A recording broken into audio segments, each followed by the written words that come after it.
of the judges, the police, and others.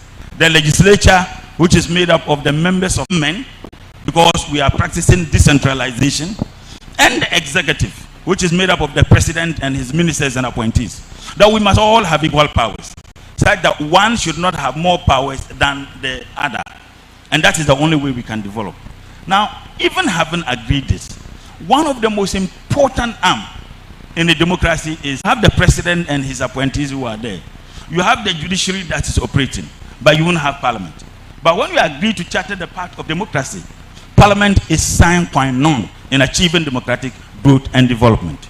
The question is, are we that independent? Have we demonstrated the separation of powers that we have preached on time and again is achieved to its maximum, benefit? My question is, unfortunately and sadly, we haven't been able to do so. And we haven't been able to do so, one, through the weakness that we experience in parliament, and most importantly, our democratic and constitutional architecture.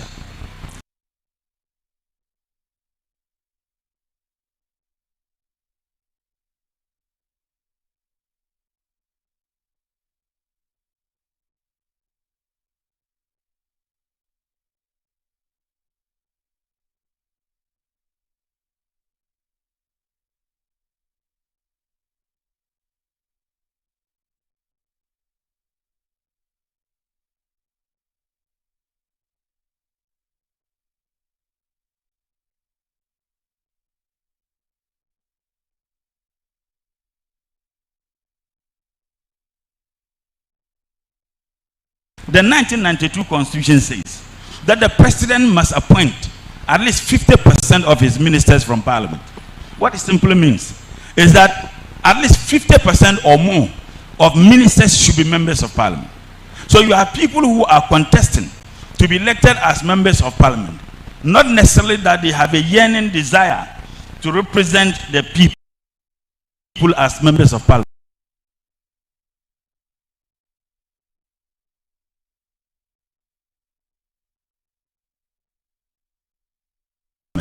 But they see parliament as one of the means by which they can become members of the executive. So someone is contesting. He is not just interested in representing his constituents. He thinks that once he becomes a member of parliament, it is easy, or the chances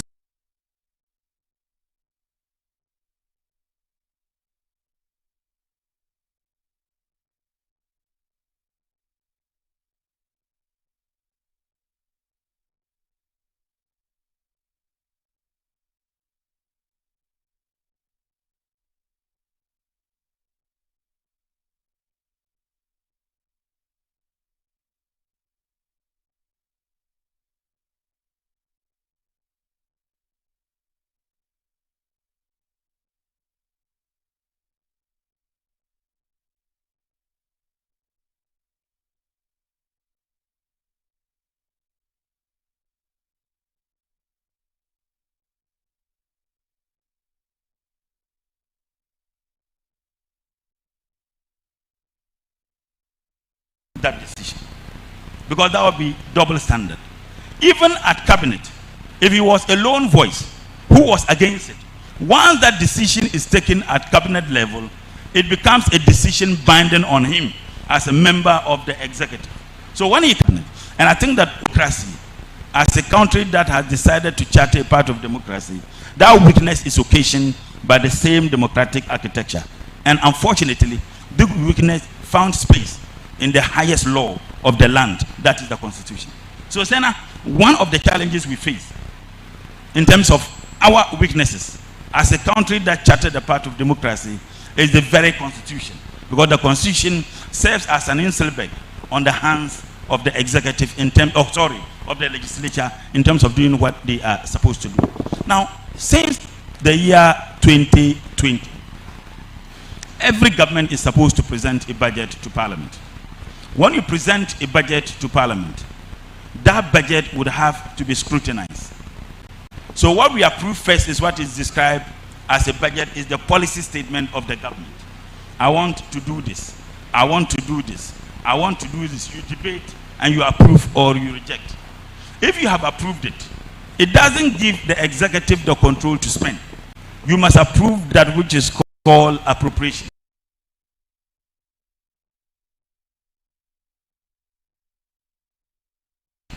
So that each ministry and agency would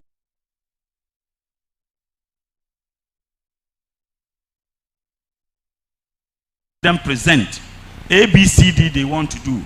Now, they don't just present the estimates of the ministries and agencies. What they present first is the expenditure return. Last year, we gave you this amount of money. What did you use the money to do? Why are you asking for more? Why are you not asking for more?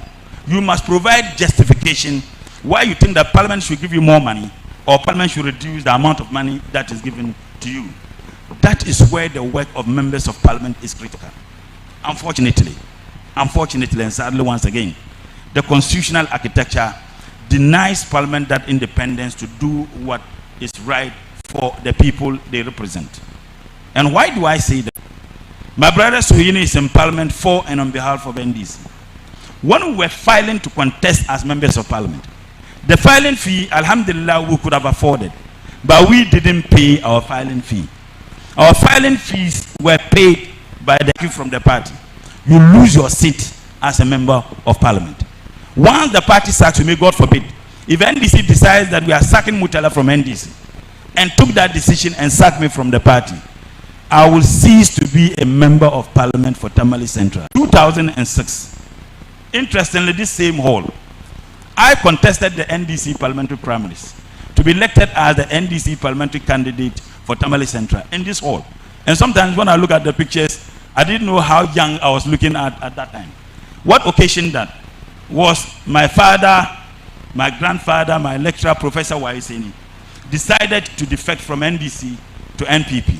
And the moment he did that, the NDC National Executive took a decision on elections in 2006, for which I was a participant in the NDC primaries. So that constitutional arrangement also denies members of Parliament their independence. It denies them. Because, so whatever decision you take in Parliament must be a decision that is in sync with the party you represent. That, I must say, and sincerely, is not so much democratic enough. In other countries, in United Kingdom, for example, in many other countries, you can defect from a political party and still maintain your seat until the lifespan of that parliament ends. We have an outstanding personality, George Galloway, who opposed the invasion of Iraq by America and United Kingdom because the invasion was occasioned through pact of lies. We all know what senior comrade Qwith and Co did. He was a member of the Labour Party. He opposed it strongly, but the Labour Party didn't say we are sacking you from the Labour Party because we did that. They could only wait for the next elections. So for us to have a liberation, politically and economically, we must look at our constitutional arrangement and our democratic architecture. For me, Sena, that is very significant. Another aspect of our democracy has to do with the whip system. In Parliament, you have majority whip and minority whip. They must take a decision, the line you told. And there's something they call the 3 whip lines. You can feel strongly about something, but once your majority or minority whip says this is the line we take, you can only be suffocating internally. You can't speak outwardly or oppose it. Because once you do that, your party may sack you. Sena, as to what we have been able to do this year in terms of the economic development, looking at the political aspects, I think that the challenges that we have experienced over the years, and of course, 2020 is not an exception. First and foremost has to do with our constitutional arrangement and our democratic architecture. For me, that has brought a problem. Now let's look at the political parties. I represent the NDC. I'm on this program representing my party. He's on this program representing the Butterfly Fraternity. On this program, everything I say must be in sync with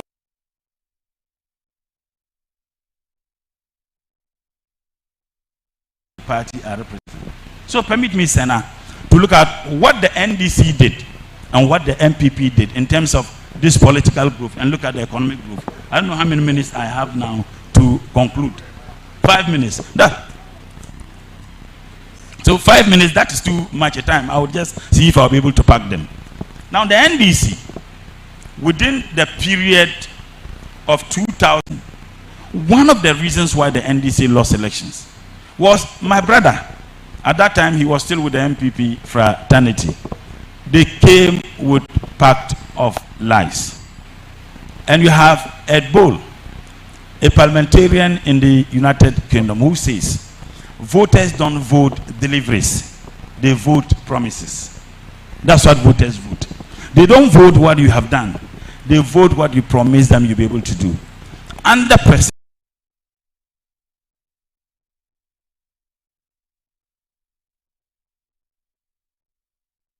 Mills, one of the difficulties President Mills' administration faced within NDC was because he felt that we needed to charter a different path. He brought about political discipline and decency in our governance. He said, look, MMDC stay at post until we sanitize the system, and then we can appoint new DCs. He says that witch hunting is past. All these things were done. Some leading members within MPP, including our founder, were not happy about the posture of President Mills and President Mahama in terms of allowing some of these things to happen. And that created some problems within the NDC. You could find semblance of what we expect to see in a democratic state. Unfortunately, the moment President Nana Addo won the elections in 2016, they started the barbarism, political barbarism, the hooliganism, the attacks. People who were apolitical, who were holding positions by dint of their expertise and capacities, they were all asked to go. They chased people out. Sada in Tamale is a classical example. We do know that tricycles were taken, and I never knew that tricycles could also fly to Burkina Faso or to Ivory Coast. You had MPP young people in this country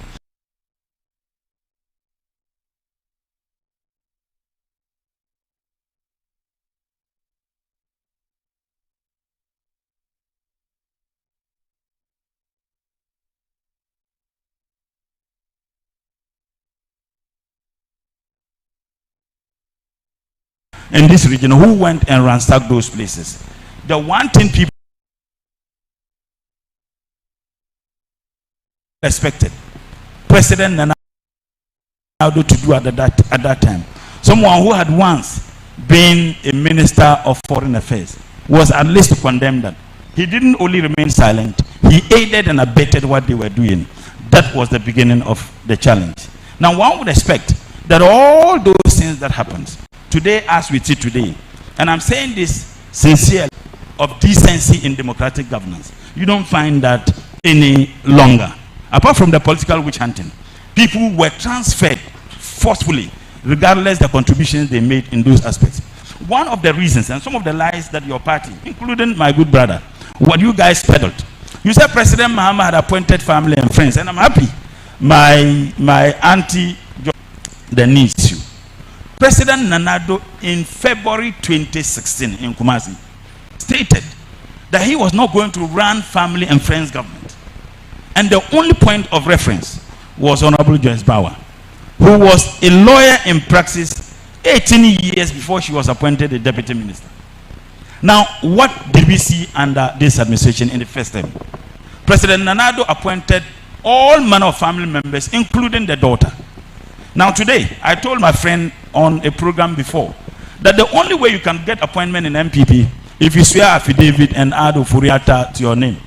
I was considering adding Ofuriata to my name, Ibrahim Murtala Muhammad Ofuriata.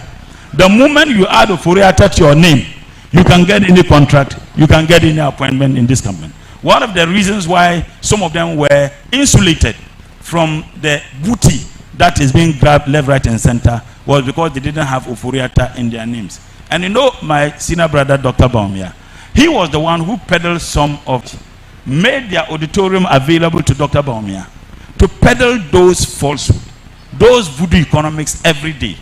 Every single accusation made against President Mahama has come to haunt them. And then I'll conclude on the economic trajectory, just briefly in 2 minutes. One of the reasons and why Ghanaians believed, they said we had escalated inflation, the economy was run agog, we were engaged in corruption, President Mahama and the wife have hotels in Dubai, all manner of stories were peddled. As we sit today, they haven't even seen a receptionist of a hotel owned by President Mahama in Dubai. So it is clearly a lie. Dr. Opuni, a press conference was held. And that press conference was addressed by the former Minister for Agri, that Dr. Opuni had squandered $400 million money of Cocoa Board. Dr. Opuni is being prosecuted. $400 million has not been found in any of the reasons for which Dr. Opuni is being prosecuted. $400 million is so much money. Inflation, you took it from NDC at 15% today. Inflation is hovering around 70%. Debt to GDP was a little over 60% under the NDC. Today, debt to GDP, it went to even 104%, and it has indeed come down to somewhere around 70 to 80%. In fact, if you look at Ministry of Trade, a ministry that I had the privileged opportunity to be appointed by President Mahama to be a deputy minister. Under the Ministry of Trade, the NDC was spending a little over $500 million in the importation of rice and poultry products into this country. A little over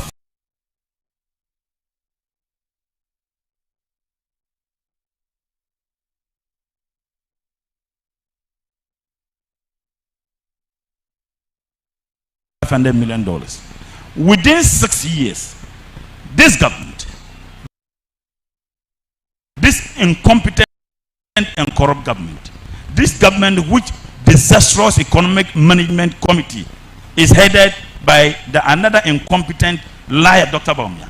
You are spending over $2 billion in the importation of something that President Mahama was spending a little over. As we sit today, every aspect of the economy you have run it agog. Unemployment under the NDC was a little over 8%. You say President Mahama has messed up the economy. Today, unemployment is hovering. In fact, the census figures was around 17.4. Today, unemployment is hovering around 13%. They round down every aspect of this economy. Nothing could be beneficial than the 24-hour economy President Mahama is introducing against 2024. And Sena, just 30 seconds. The 24-hour economy, to be very honest, we have heard them argue. Little boy growing up in Tamale, I knew fuel stations were run 24 hours. I knew that in this country, in this region, in Tamale, and thank God we're in Tamale, people could run their businesses 24 hours. The difference between the 24-hour economy that was selectively run by individuals and what President Mahama is proposing, the state, this is the first time we have a national policy towards having a 24-hour economy. Okay. When you see pharmaceutical companies and fuel stations that run 24 hours economy, today, they spend money to provide their own security. What President Mahama says, that the security is going to be provided by the state. President Mahama, and therefore, the money you would have spent hiring a security, you will no longer spend that money to hire a security. President Mahama never said that every state institution is going to be run 24 hours. But state institutions that are already running 24 hours, if you go to MPS at Tema Harbor, once again, which is the baby of President Mahama, the yield, the productivity is so huge. You have a minister, a regional chairman of a party, who indeed tried to make our wives, our women, as sex objects, and said that he's going to deny us the opportunity to sleep with our women every day. Unfortunately, President Nanado didn't have the decency to condemn such xenophobic, such disastrous statement. The 24 hours is going to create the needed jobs. The 24 hours is going to provide job opportunities for young people who do not have jobs. And I'll conclude, Sena, by making reference to the NDC manifesto. If you read page 104 of the NDC 2020 manifesto, the 24 hours was proposed. Go and read the 40-year development plan of the NDC. The National Development Plan, the 40-year National Development Plan, which I was an active participant. The NDC had already, through the National Development Plan, indeed proposed a 24-hour economy. I think it is very clear that the good people of this country will choose between what is being presented to them and what President Mahama presented to them. The 2024 elections are going to be campaign based on facts, not propaganda. The certain is that all the political parties have chosen their candidates now, except CPP and other parties. But between these two political parties, the difference between the NDC candidate and the MPP candidate is one is honest, one is a pathological liar. The one can be a Muslim today, he'll be a Muslim in the morning, be a Christian at noon, be a Jew in the evening, be a Zoroastrian at midnight, be a Buddhist at dawn.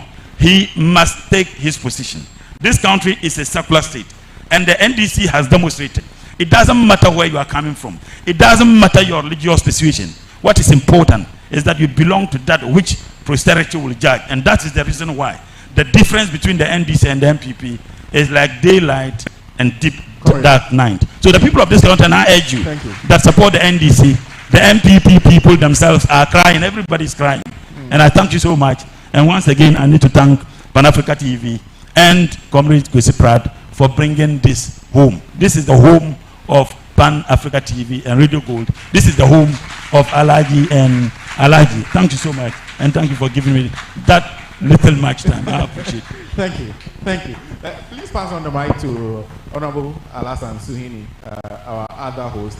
Of course, if you just join us, the Mother of all talk shows, Alhaji and Alhaji. We're talking about national situation from two perspectives, the political situation and the national economy. Comrade took us on quite a journey. That's what he does.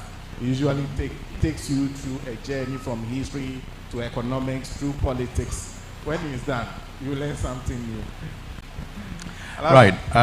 Sena, thank you very much for the opportunity, and let me welcome you and the crew of Pan-African TV and Alhaji to the capital of the northern region, the beautiful city, the energetic, enthusiastic city of Tamale.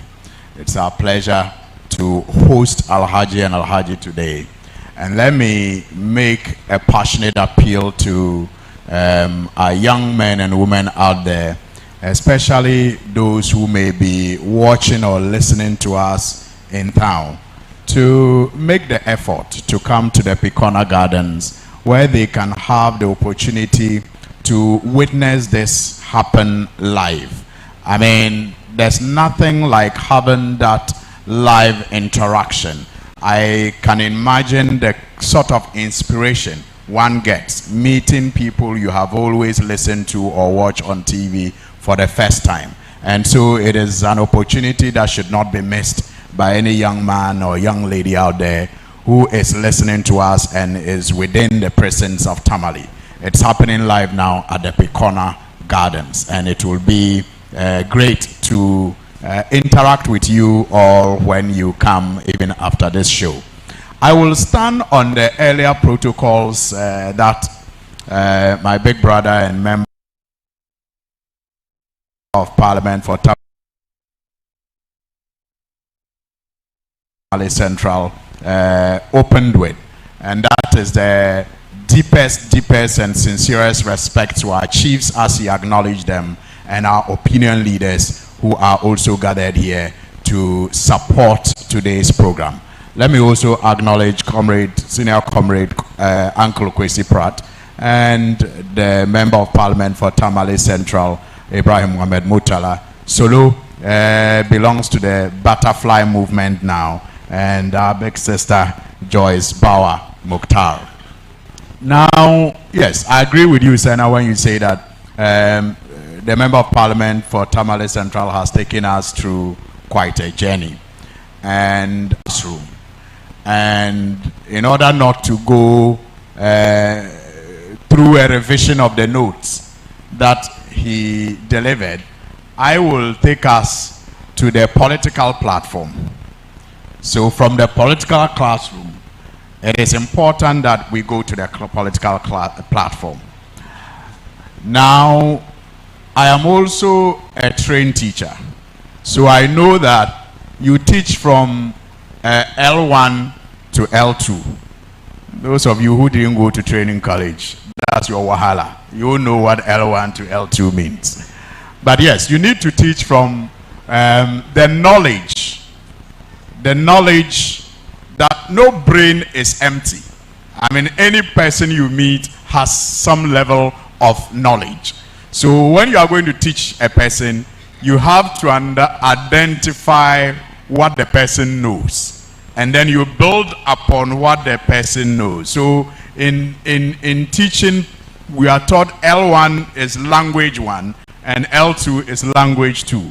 So that is why at our basic or kindergarten level, teachers are encouraged to teach with the local language, because the child would have come from the house with some understanding in local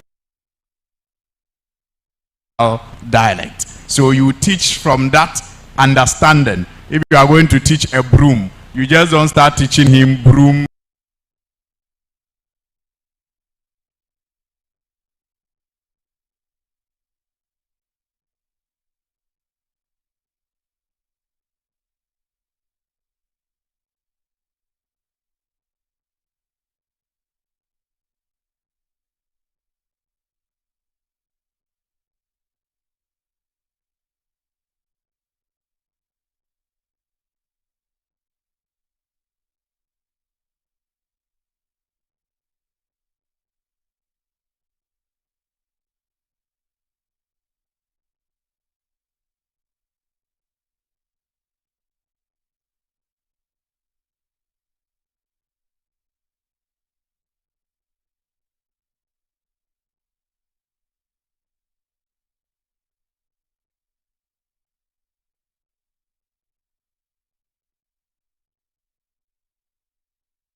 In English, you first of all understand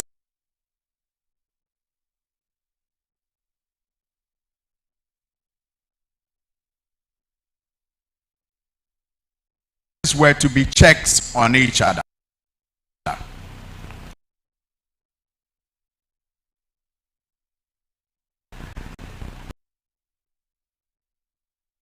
I don't know how many of us have heard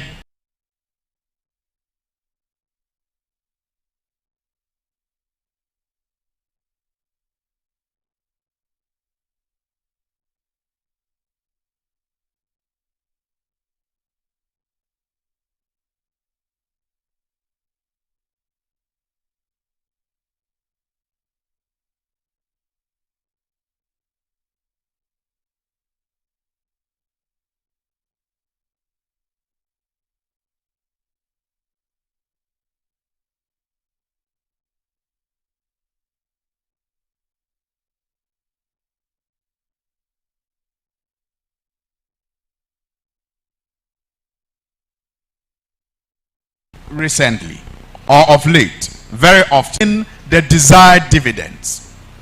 I mean, I was born before the Fourth Republic, but I started perhaps understanding governance and community mobilization in the Fourth Republic. But at least I saw the semblance of military rule, even though I was not that mature. But I saw military rule. So when they talk of the effects and advantages, disadvantages of military rule, I can relate. But my younger brothers, my younger sisters, who are gradually losing confidence in the democracy, cannot relate to the alternative. And so for them, if we are not careful, they may just one day, very soon, choose to embrace that alternative. Because I can relate, and maybe my generation can relate to military rule, even as we criticize the democratic system for not delivering to its optimal level, we still are able to appreciate that it is better than the alternative. But they don't have that comparison because they didn't experience military rule. And so it will become increasingly difficult as we move forward if we are not careful to convince the generations that will come after us that the defects of this democracy is still serving them better than a military government would have served them. And that is why I say we are faced with a very serious threat as a country. And this threat has been made real by the misgovernance of the government in office. The palpable misgovernance. Remember, I spoke about the fact that a country's main, if you like, main political document is the constitution. The constitution is to guarantee the separation of powers. And the separation of powers, you know, in the operation we access judicial service, the legislature, and then the executive. Now this government worked so consciously, but very incompetently, to corrupt the executive. First, what he did as president in 2017 was to appoint an unprecedented number of people as ministers. Over 120 ministers, never seen before in the Fourth Republic. Now, what they say is true, that when a fish is getting rotten, it starts from the head. What this overpopulation of the ministries did was that it dovetailed into the overpopulation of our state institutions. So you go to GMPC, you go to COCOBOD, you go to BOST, even though those institutions are beginning to run at a loss, their staff sizes have doubled. And so productivity at those places have come down. And remember, I said that the Constitution created these institutions to help propel growth of the country. But when you corrupt those institutions, like President Akufo-Addo and Dr. Bawumia did in the first year when they overpopulated the ministries, which led to the overpopulation of the institutions, you will agree with me that when you take Kparba, as we call it here in Tamale, Kparba, to a farm, that's by day workers to your farm. If you have 1 acre of land and you take 20 Kparba to the land, the productivity you will get will be less than if you took 5 or 6. I lie. It is common sense that the more people you put to do work, the higher the numbers, the less productivity you get, especially when the workload is that low. But the president told us he was in a hurry, and so he overpopulated these ministries, and then also led to the overpopulation of these institutions, which has resulted in the low productivity, which is seen in the economic numbers that we are posting. Now, for the first time, you have civil servants, CLOSAC and others, actually organizing press conferences to say that the civil service and the public service is corrupt or overpopulated, and that their work have been taken over by political apparatchiks of the ministers and the political appointees at the various institutions. We have not experienced that in the Fourth Republic before. We have never had a situation where the institutions are so tainted to the point that these people who are supposed to be non-partisan will cry out that their jobs are being taken by politicians. We've never seen it. In fact, worse is that you have a situation where the person who is responsible for paying you and I, the Controller and Accountant General, is now even allowed to run for a political office, and he's allowed to still be at post. I mean, these are the things that are done to further corrupt the political institution, which will eventually contribute to the loss in confidence that people are already having in the democracy. Because almost every, if you like, ethic in our democracy has been broken by the President Akufo-Addo and Dr. Bawumia government.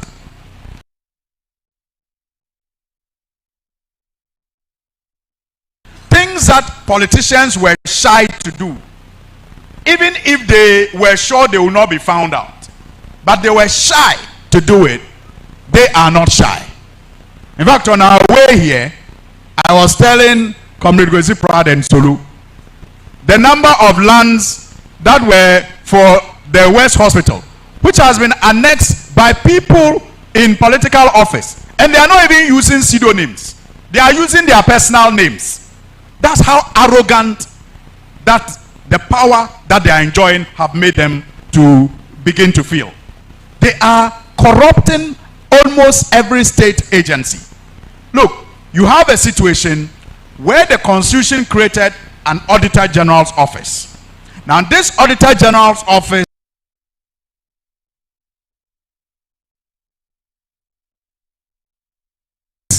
is supposed to put politicians in check when it comes to expenditure. For example, how they utilize the taxpayers' money. So the Auditor General audits government finances and makes recommendations and even demand paybacks where necessary. President Mahama appointed a gentleman that everybody believed was a man of his own, a very committed patron. This man, Mr. Dumolevo, began work and was impressing everybody in this country by the way he carried out audits, making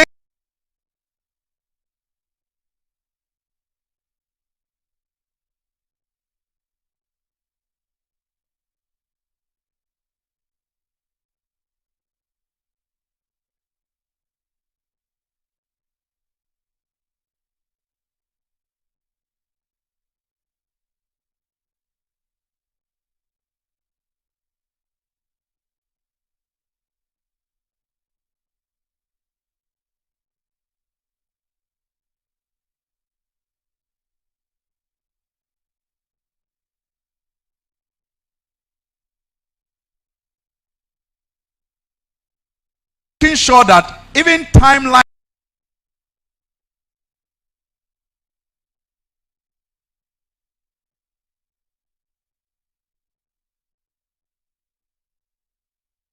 that I make.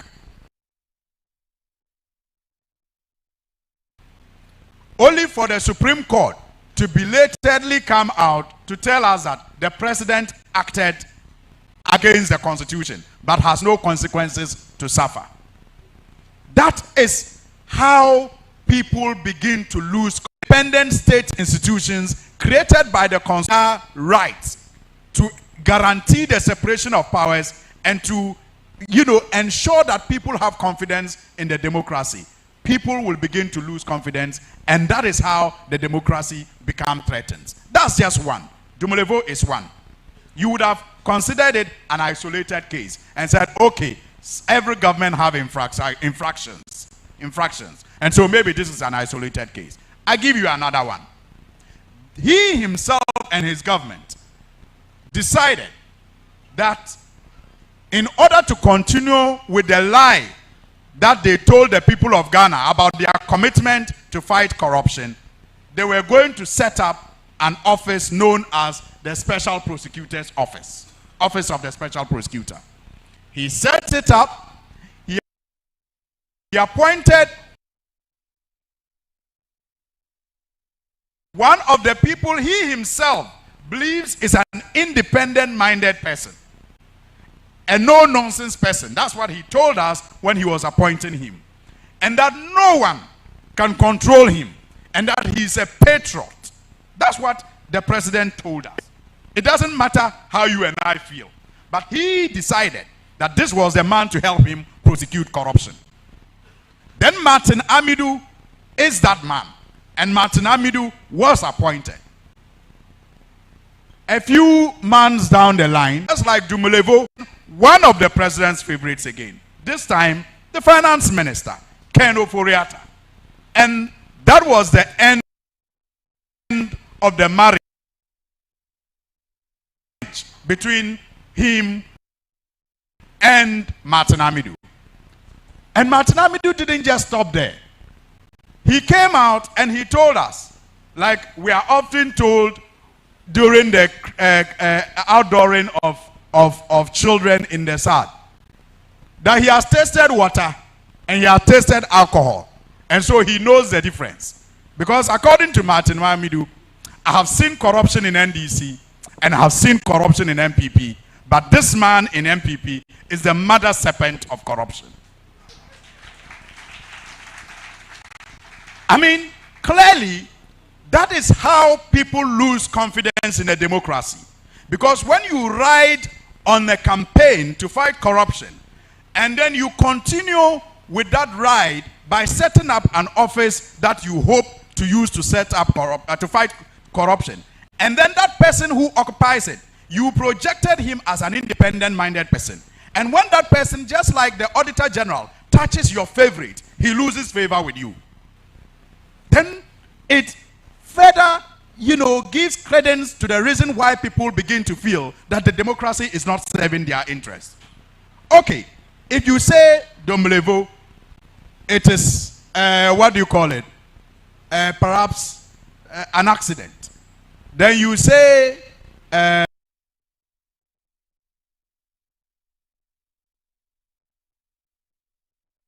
what's his name? Martin Amidou. Okay, it's coincidence. Should I give you a third one? Kisi Ejabin. Then Kisi Ejabin comes to take over from Martin Amidou. And anybody who knows Kisi Ejabin knows his relationships in this country. And so clearly, just like Martin Amidou, Kisi Ejabin was not expected to be a friend of the opposition. But Kisi Ejabin also comes into office. And just like Dumulevo, just like Martin Amidou, his mistake too is that he touched the president darling, the sweetheart, Cecilia Dapa. Both exchanged. When Madame Cecilia Dapa matter came out, did you read the letters? The letters Madame Cecilia Dapa wrote, and the one the president wrote back. The sweetheart letters, my darling Mr. President. And then the president says, don't worry, I have confidence in you, Madam Cecilia Dapa. Jabin dares the president to go and investigate his sweetheart.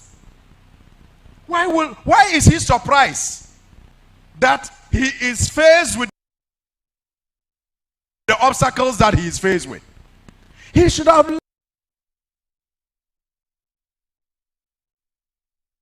learned from Domlevo. And maybe he should have learned from Martin Amidou that this president, when you touch his favorites, you will become, what's the name? What's the name? My tree is very bad.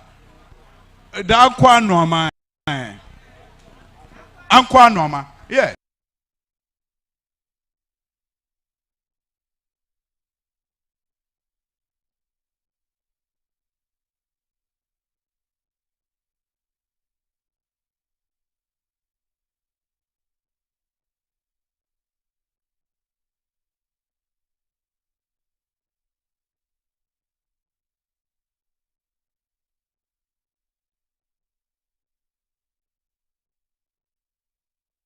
When you touch the president's favorite, you become Ankwa Noma. Because that's what Kisi Ejabin has told us he has become. But don't forget that even Martin Amidou, when he was also about to resign, also told us that he felt his life was in danger. And that with the passing of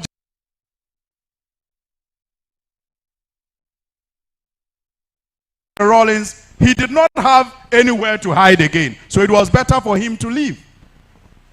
So when you corrupt or act in ways that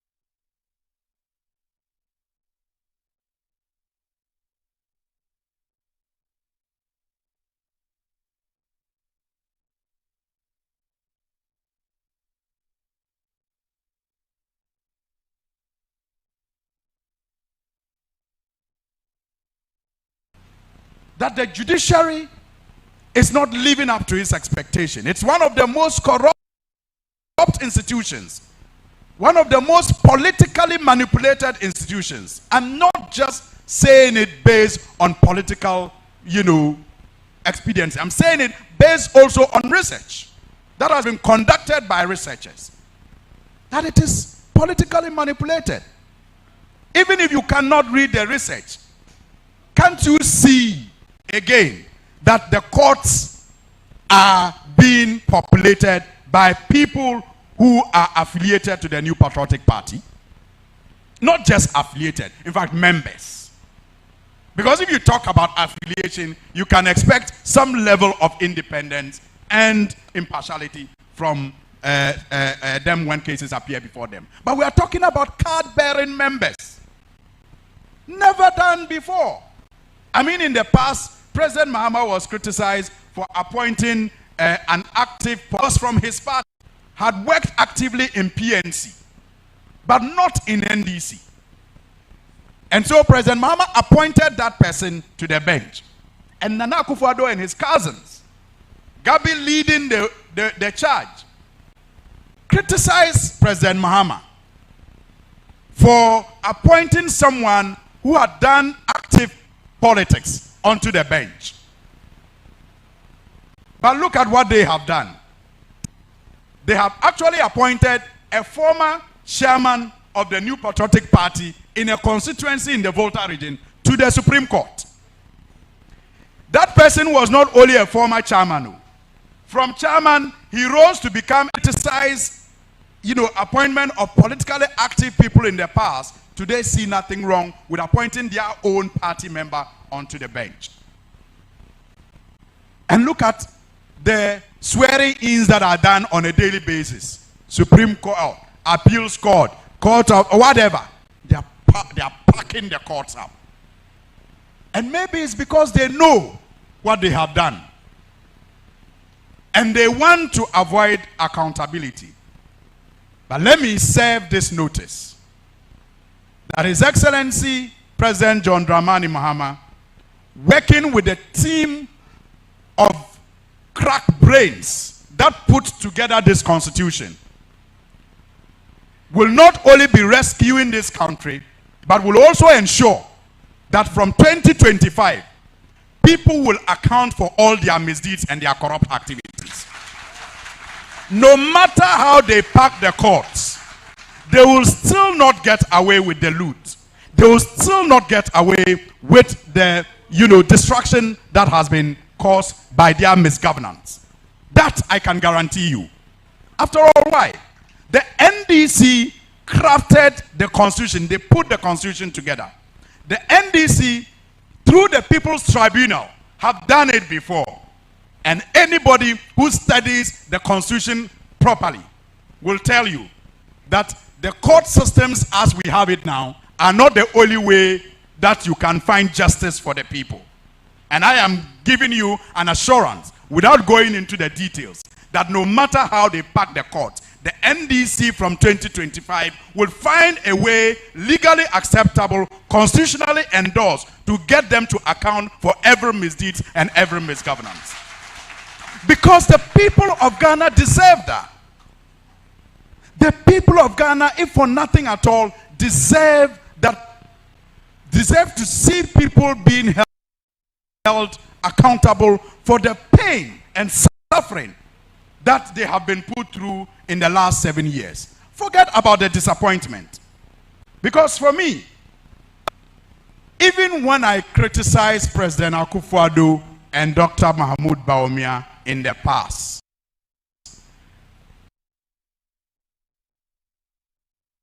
and when I was so convinced that they could not govern better than President Mahama, I didn't expect them to fail as remarkably as they have failed. And that is, I'm sure, one of the reasons why their own people are beginning to dissociate themselves and shun them and run away from them. I mean, who didn't hear Professor Stephen Adai before the 2016 general elections? Singing today. And many of his type. are beginning to even be shocked at their level of incompetence and non-performance. So, if for nothing at all, the pain, the unprecedented level of destruction that they have done to this nation, we should make them pay for it. Look, Comrade Mutala touched a little on the economy. Look at the economic indicators. And you see, they behave like the spoiled child who inherited wealth when they came into office. You know, the most difficult period for those of us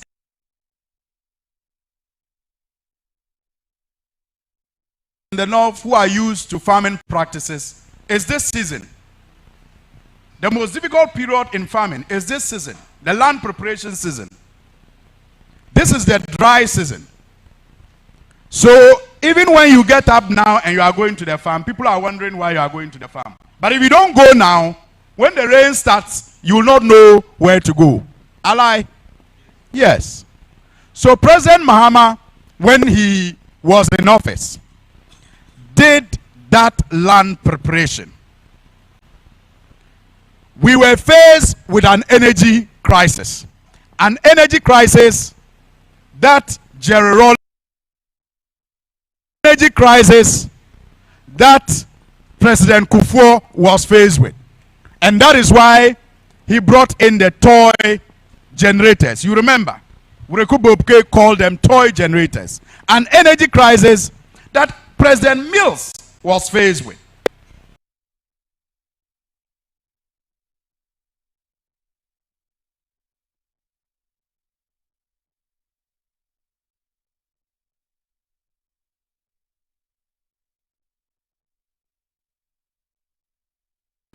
An energy crisis that got worse.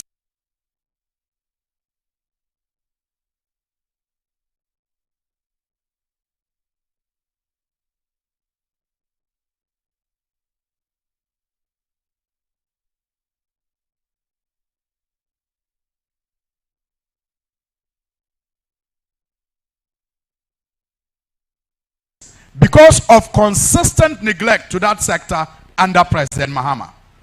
Being the responsible leader that he is, he did not manage the problem like his predecessors did.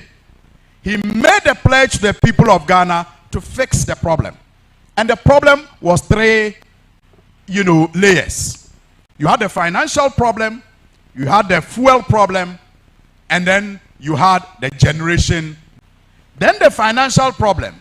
In an election year, even when it was a threat to his re-election, he recognized that leaders don't take, that fruits are felt later by people. He passed the ESLA levy, which was to bring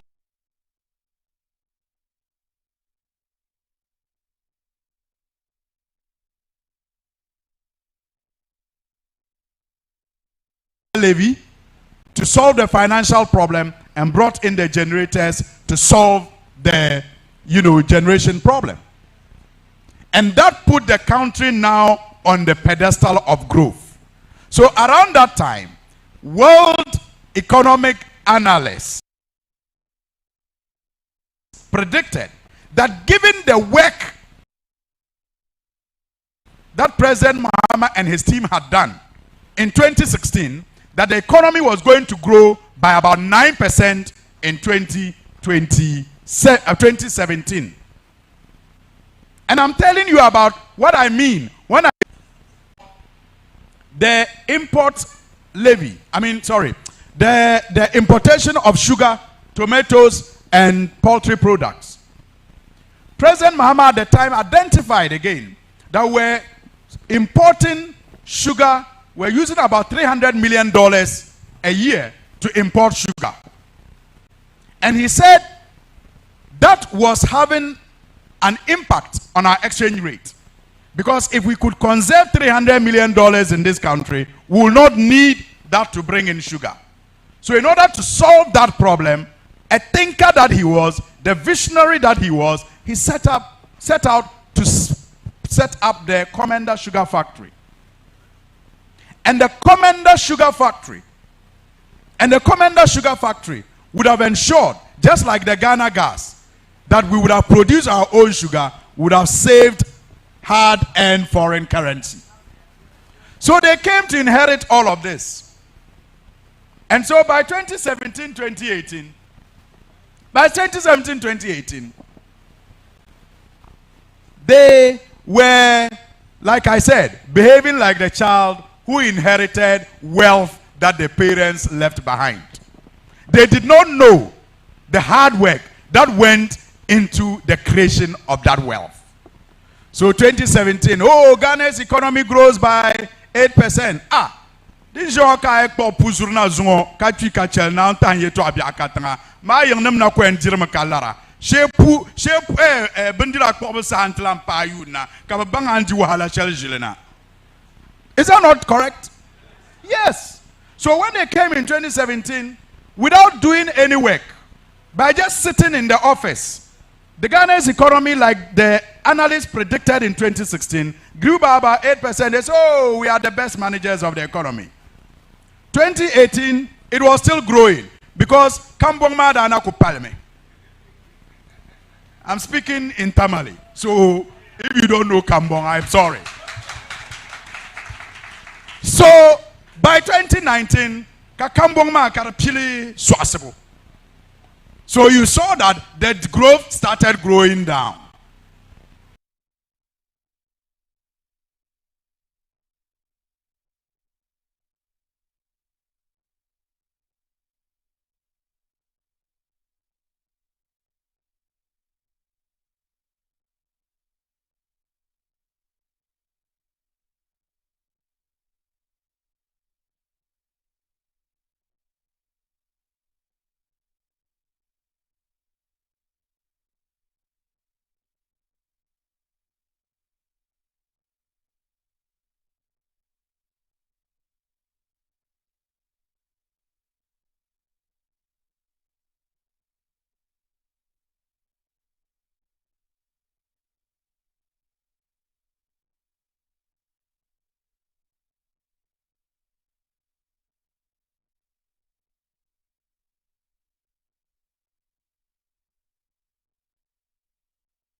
If we are not going to deal with it, we will not make any headway.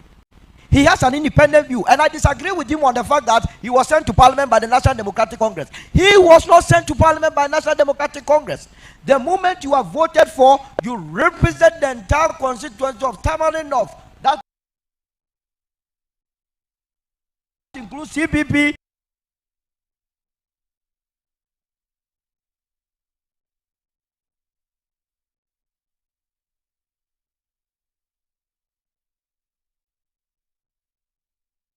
Movement for Change, NPP, and everyone.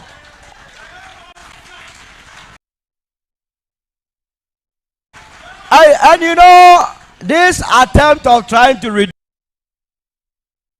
reduce election 2024 between NPP and NDC must stop immediately.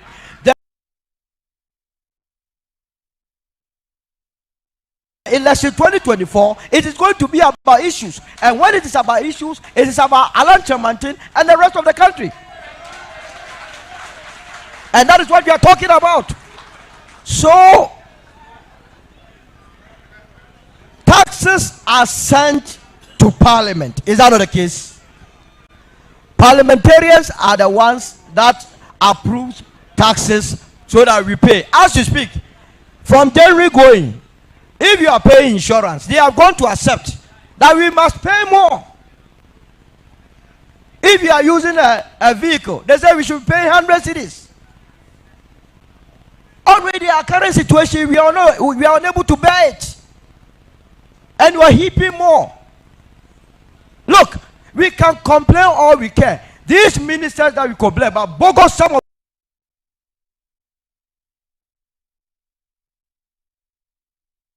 them bogus as such, they were approved by these parliamentarians.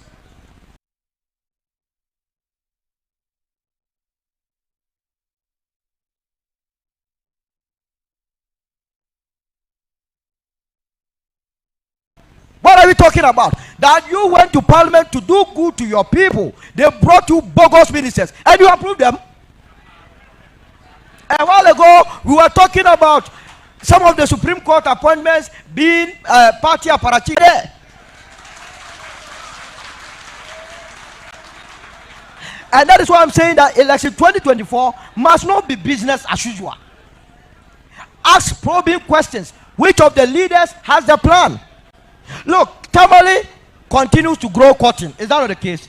Cotton is a key ingredient in the textile industry. One of the policies of Mr. Alan Chamantin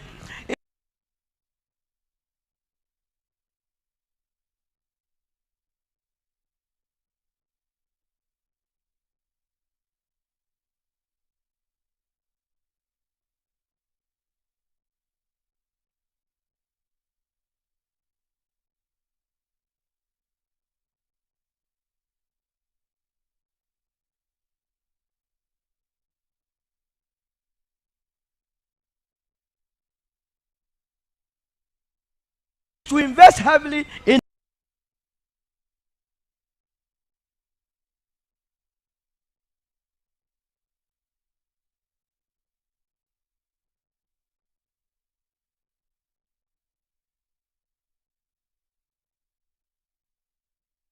indeed the Ghanaian will change his ways, and indeed we believe the people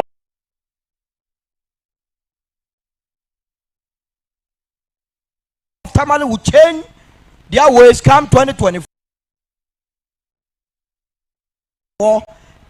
especially in the presidential. I've told you the parliamentary have no qualms.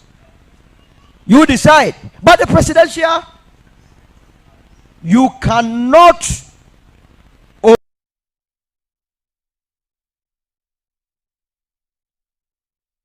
overlook Mr. Alan Chamantin in this whole equation. You cannot. After all, at the end of the day, the vice president has proven that he has no clue about the economy. And I mean every word of it. Because if you tell me that your policy for this country is a blue economy, and a blue economy is about the economy of the ocean. If you tell me that it's the economy of the ocean, what the vice president who claims to be coming from the north is telling you is that Is there any C in Tamale? So you are not part of the economy of the vice president administration. You understand? So he has taken you out of the equation. As for the former president, he knows he has been president before. We remain. We should retire on his salary. There is no need to come back. Coming back to do what? To do what? Hey.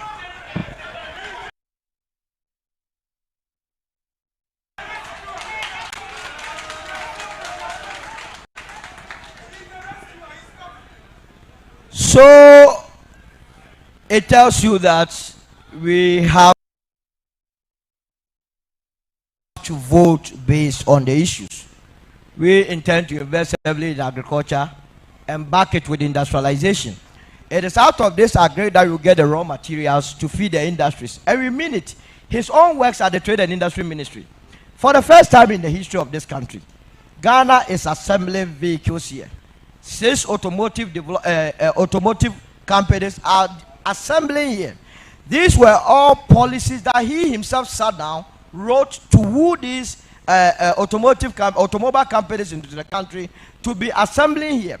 The objective is not just to be assembling, but to be actually manufacturing the vehicles in this country. And that is why, as a movement for change, and as one of the plans of Mr. Lanchamante, is to make sure that we don't just go and mine the iron ore that has been discovered in the northern part of this country and export it in the raw form.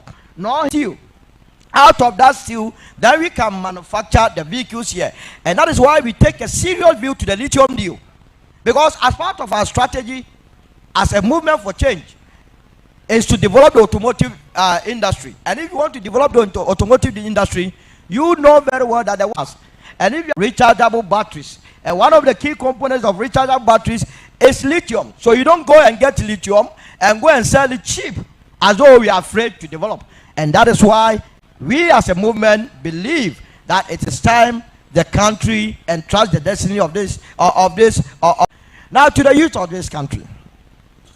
You represent the hope and aspirations for tomorrow. It is rather unfortunate that if I look at the room, the elderly seems to be more than the youth, and it goes to confirm the position that my brother held, the view that he held, that the youth day in and day out are losing confidence in our politics. They will lose confidence because our politics is turning out to be pack of lies. You just go and lie, you get the power, and you forget about the people. That is not good enough. It will come a time that if you don't take care, we will not be able to control anybody, because you will lie and the lies will end and you have nowhere to go. So let us as political actors in our various small ways begin to speak truth to power. Those are not plans. Manifestos are just set of promises. What Ghana needs is a plan that will back these manifesto promises. Without a plan, nobody grows. If you are a farmer, if you do not plan that during the dry season, you will do your land preparation, awaiting the rainy season, come with their promises. Ask them, where is your plan to achieve the very promise that you are giving to me? And where Ghana has gotten to, my brothers and sisters, no political party can do it alone. We all as a country, we must carry development in this country by the young lady, Efua Santua, in the sing-a-thon, so that when Ghanaians came together to help her, she was able to break the record. And on this note, I also want to encourage Falatu, that I understand she's going to start the cooking competition from the 1st of January. That the entire country will rally behind her, and as a litmus test, you will know that together we will win and Ghana shall rise again. Once we come together, we would be able to support ourselves and grow. And you can only do that in our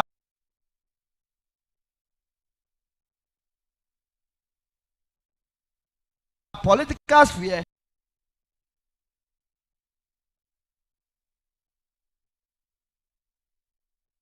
When you have an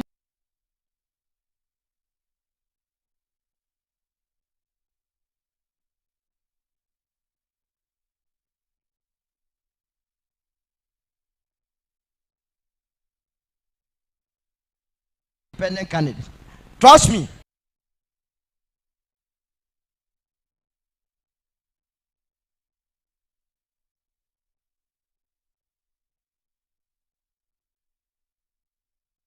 When the NDC comes, they would only appoint ministers of states, DCEs. Every position will be occupied by NDC members. In an unlikely situation, MPP wins. The value will be the same. The only person that will be able to appoint my brother Mutala, my brother Suhin, who? Very interested that you all know the next president of the land. I will end my submission here. Thank you. Thank you very much, Solomon Owusu. He takes you through a practical class of political communication. It makes it so easy. Solomon Owusu is from the Movement for Change. And of course, he was just talking about Phyla, and one of the persons who says she's also in town because of what will happen, the cookathon, is Madam Joyce Bawa-Muktari. So let's listen. Good morning, everybody. Good morning, Tamale. Desba the Beula. Coming to Tamale always brings back very, very, very fond and beautiful memories. I was born here. And both my parents, as young people, traveled many miles to struggling. So a lot of people have been asking this morning why they haven't seen Mommy for some time. She's been very, very, very unwell, of course, because of old age and all of that. But fortunately, we are alive, we are healthy, and we are able to continue to visit a place that we call home. Tamale runs in my blood, the northern region in particular. And I bring you greetings from your elder brother, whose history, like mine, is very, very similar. Tamale was also his home. He went to school here, he worked here for many years. He knows the northern region very, very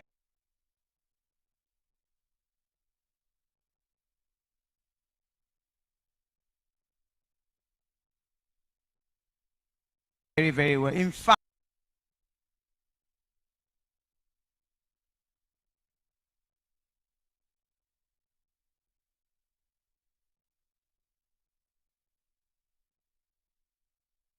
he met his lovely wife, Lodina, here in Tamale. I know why Suhini is chipping that in so quickly. Personal interests. But of course, a very, very Merry Christmas. And thank you so much for having all of us here. Our fathers, our very revered chiefs. I am honored and privileged to be here with all of you this morning. And of course, Comrade Kwesi Pratt and Pan-African Television for making this possible. It's such an amazing Tamale, fastest growing metropolis. So whatever is good for Ghana is also good to be hosted by Tamale and specifically the northern region. So I thank you all for this very, very great opportunity. I wouldn't have missed it for anything in the world. So I would be nowhere else but here that have come up. I've heard so much about what is social, what is political, what is for the teacher, what is in the classroom. I wonder what is left for the lawyer. But I know that human rights is a question of everybody's interests. Poverty is a question of human rights. Unemployment is a human rights issue. Lack of opportunity, good and decent accommodation, good and well-paying jobs, opportunities for our teeming young people will all form the basis for a human rights action anywhere in the world, and Ghana is no exception. So Ani Mahama to lead this country once more, a campaign that I expect will rally all of us around him in a united and harmonious voice to wrestle power from this unperforming, inept, and utterly clueless MPP administration. May I please take your permission to ask you, have all of you in this country, in Ghana, in Tamale in particular, have you received the $1 million per constituency? Have you seen the 1D, 1F factories anywhere? Have you seen on any part of this country the promise to eradicate corruption? And you see, the thing we all forget about corruption is that it affects the poor even more because they are not in Jubilee House. They are nowhere near the seat of government. they are also not family and friends of His Excellency the President.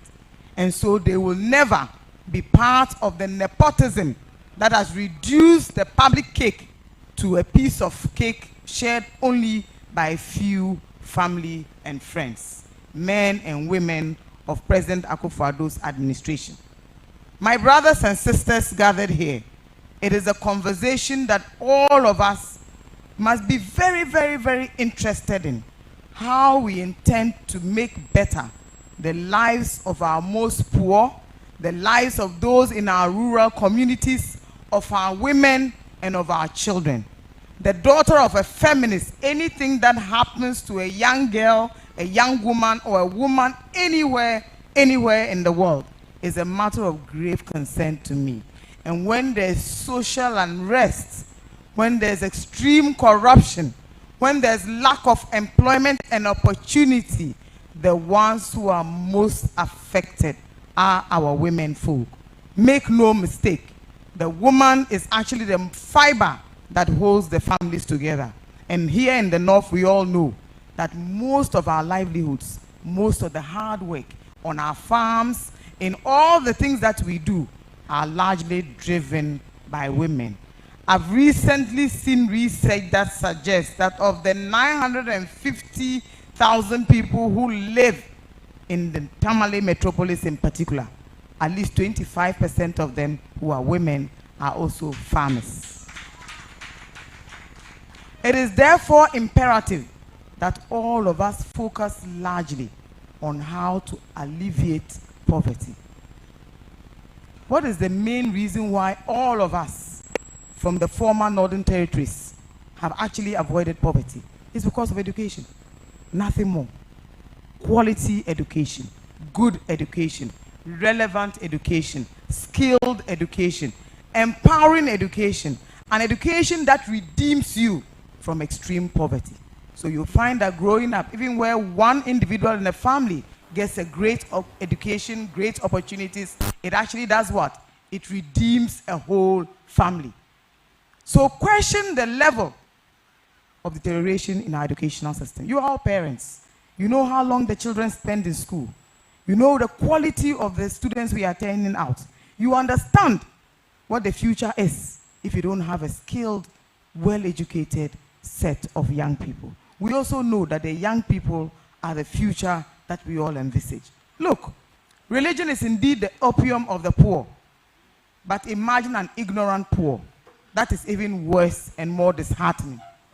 So please, today in Tamale, what we need to start asking ourselves, for all the juicy promises that you heard in 2016, in 2014, in 2012, up to date, tell me, how has all of this noise impacted positively on our livelihoods, on our lives as a people, on our communities? That we forget that sometimes we must also rise up. I grew up at a time when in Tamale the lights went off at 6 p.m. True or false? And NEDCO will be off for many, many months. We had one tank somewhere around the Bagabaga Training College that used to serve the community water, and that was it. And the water will probably run maybe a few days, and that's it.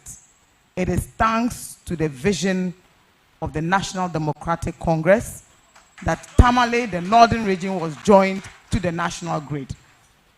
This was a town that had individuals, great people, and this is the only time when I agree with my brother Solomon, where being partisan was only next to developing your zone and developing your region. We had people like Arai Alasan, lawyer Ibrahim Mahama, great individuals. I started school in Arai Alasan's wife's house. I don't know how many of you remember. It was a GIS of Tamale. I think it has a new name now. Fantastic place. My whole development is hinged on my experience in that school. And today my own mother runs a school, and I meet so many parents every time I come here. And you should see the quality of education that has been given to these young children and the opportunities that they receive. So make no mistake, if you ask yourselves, a leader who believes that construction of education infrastructure should be a national cake shared equitably to each and every region, what else would you ask for? If you have a leader who says that if the national cake is just one ball of Kenke or TZ, let's be sure that each and every part of Ghana gets its fair share, what else can you ask for? If you have a leader who believes that there's a need for a share processing factory, the need for a rice mill to be dotted around the length and breadth of our regions, why not? Just imagine that those irrigation projects had come on stream as we were promised. Imagine that the northern region could actually withhold production of food from the rest of the country, and people will come here and beg you. The World Bank has told us that no country has fully developed without transportation. Why did the NDC administration want to build so effectively on the transportation system that Osajifo Dr. Kwame Nkrumah left for us? It is because there was a need to open up our regions, to create better access, to ensure that there are ready markets that are accessible for all the goods and the produce that come from this region. Imagine what Tamale would have been like without phase 1 and phase 2 of the airport processes. And today, all of us have forgotten just what that whole enclave used to look like. Go around the world now, most airports are now aerotropolises, where you have hotels, you have hospitals, you have shopping malls, all sorts of modern amenities. The idea is that this will generate a new skill set, create jobs for our young people, and above all, open the northern parts of Ghana to the rest of the world. What beats you from this region, leaving Tamale on an aircraft all the way to perform the pilgrimage straight from your doorstep? For the last few years, who has heard about stampedes at the Hajj village? Nobody. But look at the cost of that trip to perform the pilgrimage. And this is why we also know that our economy has literally been run aground. I remember Tamale a few years ago. It was a hotbed for bustling business activity. Many young people were into all sorts of businesses, producing all sorts of things. There's been a huge gap. And I looked on the Forex Bureau board today at the airport, and these are Bank of Ghana rates. And the dollar is trading at what? 12 cedis to the dollar. How can anybody in this part of the world come out of poverty, start a business that will generate profits when you are competing with everybody else in the world, and yet the cedi to the dollar is 12 cedis? Look at the rate of inflation today, over 40%. This is a government that took Ghana's GDP from 56% to well over 110%. And these are conservative figures. Go to the bank this morning, my father's here, and all our mothers. Try to get a loan facility. Look at the interest rates. Look at the charges on these loans. And look at the level of challenges you face, the paperwork that they will ask you to bring. Go out there and buy just a bowl of papaya. Buy a bowl of rice. Buy a bowl of TZ. Buy a bowl of banku. And you will see the receipt. You have a COVID levy. You have a tourism levy. You have a VAT. You have an NHIL. Name it. But tell me, how many of us are able to access this NHIL as we used to? Go to the hospitals today. What is it that you have? Let's look at these things from a very clear perspective. And I'm happy that our father is here. Good afternoon, Daddy, and welcome. It's good to see you. Thank you so much for coming. So yes, he knew us when we were even very little kids, so it's a delight to see you here today. So please, this is the reason why the NDC is still the best option for all of us. A leader who cares, a leader who understands, a leader who lives with all of us and appreciates what our challenges are. In any case, what is President Mahama's private endeavor? He's a farmer himself. His father was a farmer. Most of his brothers are actually in private business. They are one family that usually don't take employments in these very formal environments. But somehow they do very well. Look at his brother Ibrahim Mahama. And today, let me also reach out to our brother Ibrahim Mahama, who is actually here doing amazing things for the creative industry. Fantastic initiative. Such innovation can only be found in regions where people have been tried and tested. So the northern region is actually a home of enormous creativity. And we must be sure that the right frameworks are developed and put in place to encourage all of us. At the time when I left law school, which is probably over 20 years now, there were very few young lawyers. I love the very robust environment that I see now, where every young person, be they from Northern Region, Upper East, Upper West, Greater Accra, wherever, has more than 1 or 2 other degrees in different fields of endeavor. And we just heard our brother Suhini. Great examples of how a young teacher goes into the field of communication, into the fields of radio, and today he is a member of parliament representing a fantastic seat here in this region.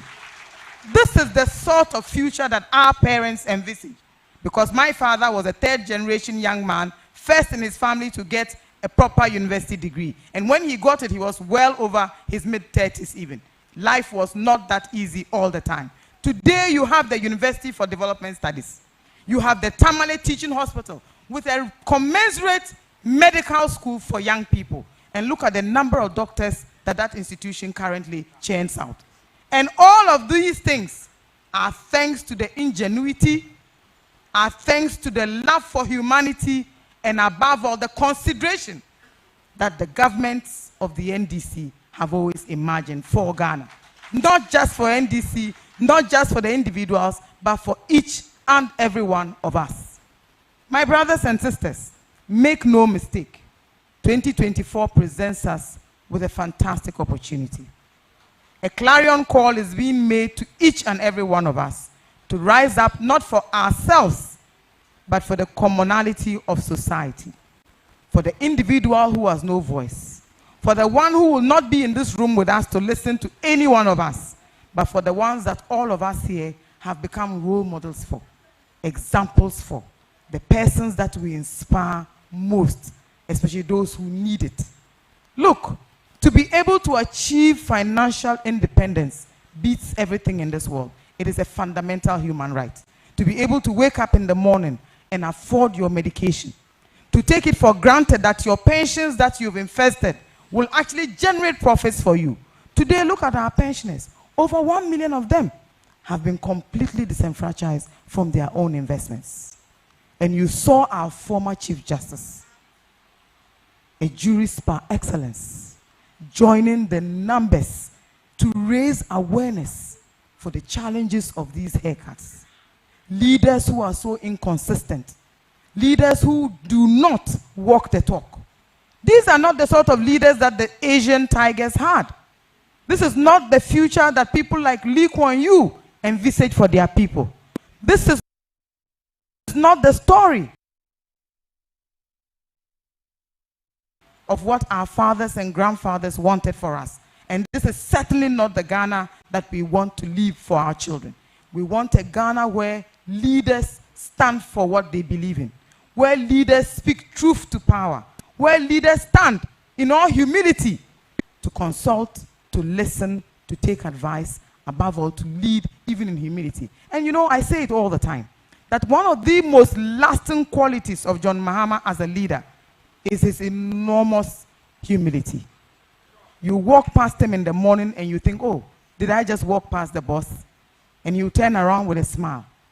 Day in, day out, we can all take lessons from John Mahama's example. You know, people re-emphasize and re-echo the fact that, oh, but he's a former, this is a former that. Please, do we know any of our leaders today who were not a former something? Nothing beats being a former foreign minister. Nothing beats being a former attorney general. These are great platforms, or a former deputy governor. That is a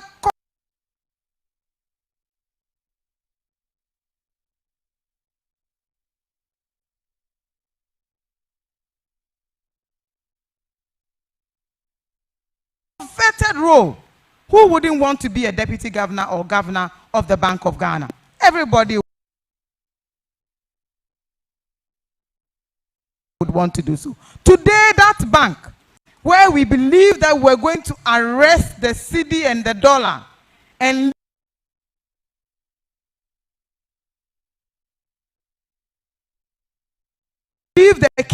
mind. That bank that is not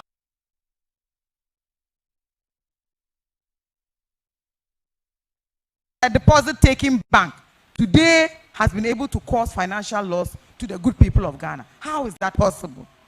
That bank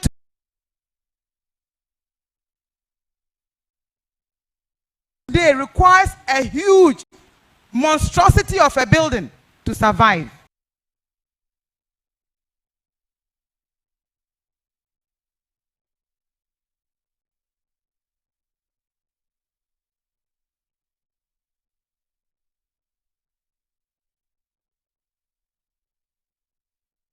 Today we have invested millions of dollars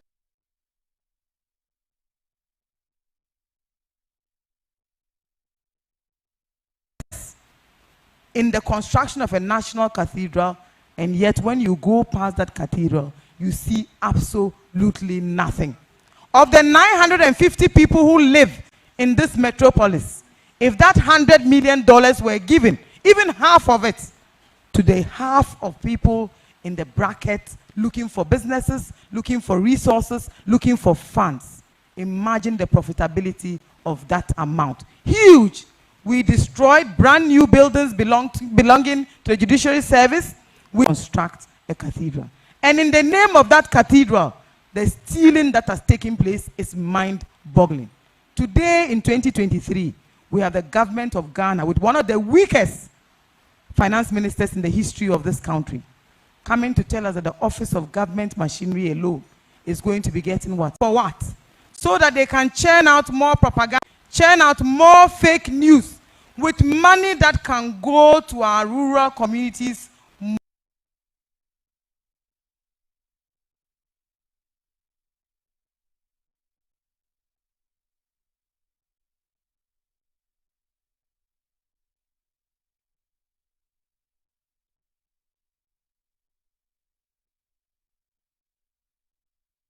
When do they account to the people that they are stealing from? The rape of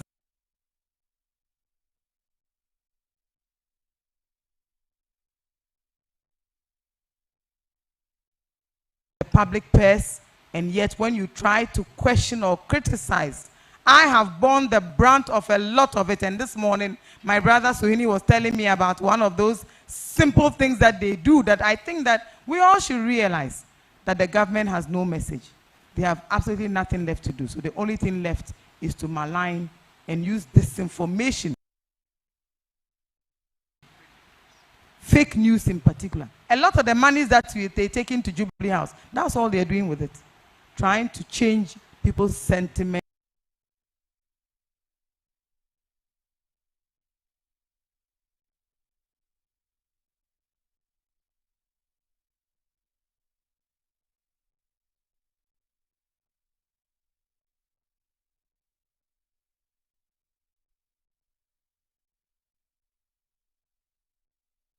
Through artificial intelligence. In developed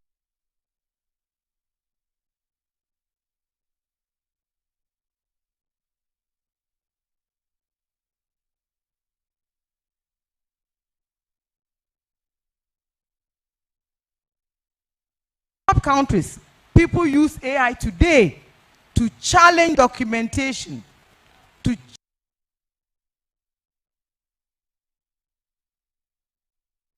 challenge paperwork. When you write thesis in particular,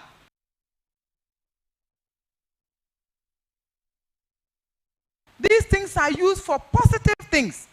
Look at the millionaires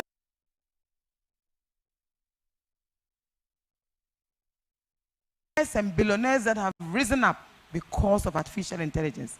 Our government is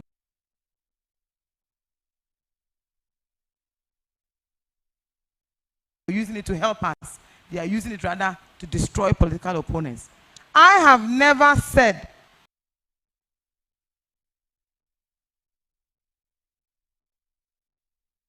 that John Mahama will be unable to fix the economy. In any case,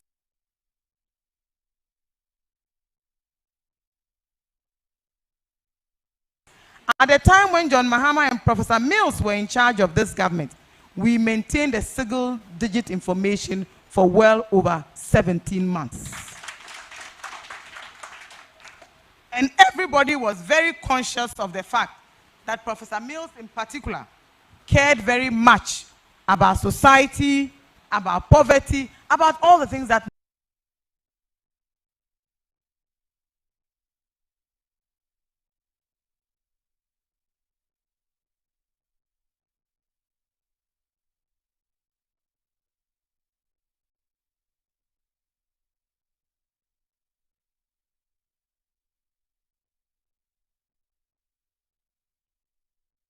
Takrady and come all the way here by road.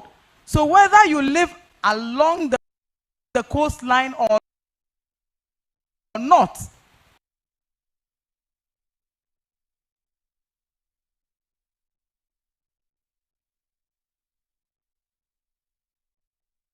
there is a certain benefit that you derive from the ports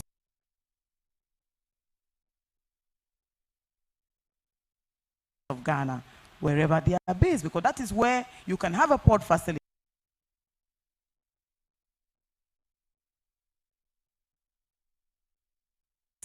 But the inland ports that take you from here all the way to Niger, to Paga, and note, Tamale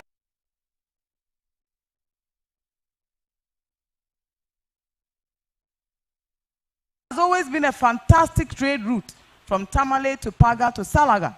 So this is the history of this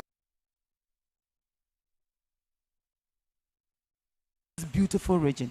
And it is the reason why this region will now stand very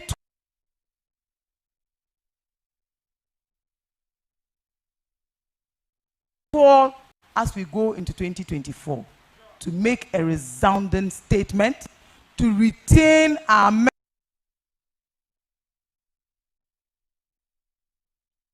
members of parliament, to elect new members of parliament for the NDC.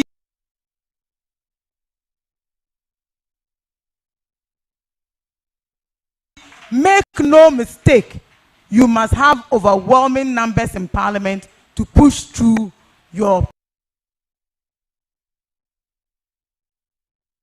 policies. That is what the 275 member parliament does. The second thing is that let's do well to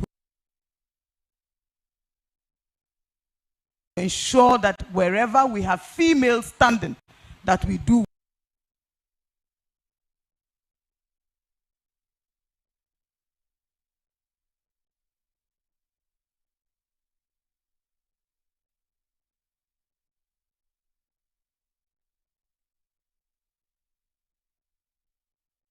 well to elect them. The numbers of 2020 are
woefully inadequate.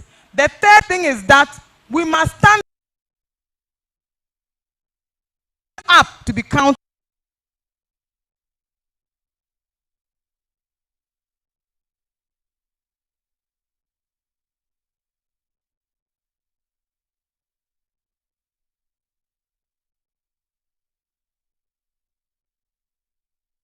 So that when the victory rallies are being held,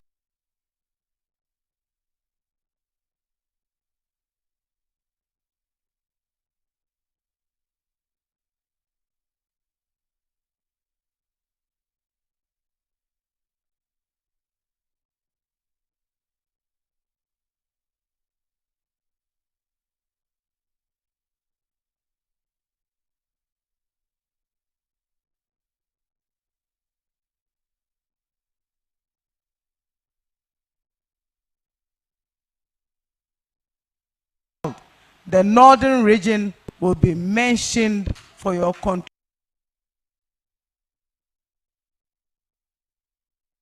contribution to the success of this campaign. And please,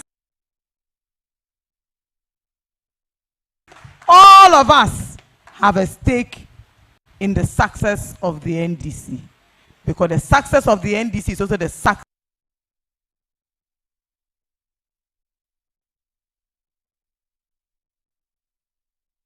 of the good people of Ghana. I rest.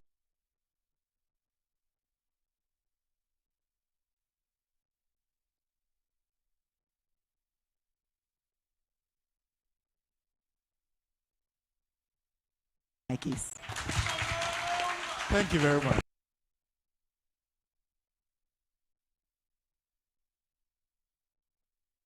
Thank you very, very much. Madam Joyce Moktari is an aide to former President John Dramani Mahama. And of course, a big thank you to our audience this morning. The numbers keep swelling.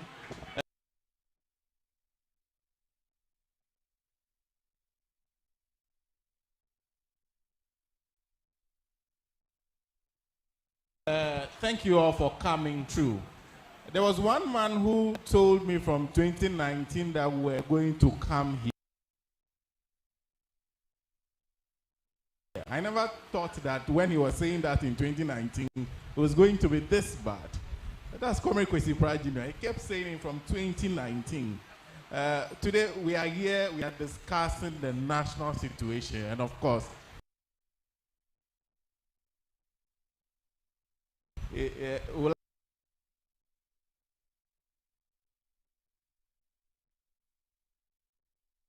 like to hear what he thinks at this point. Mr. Pratt?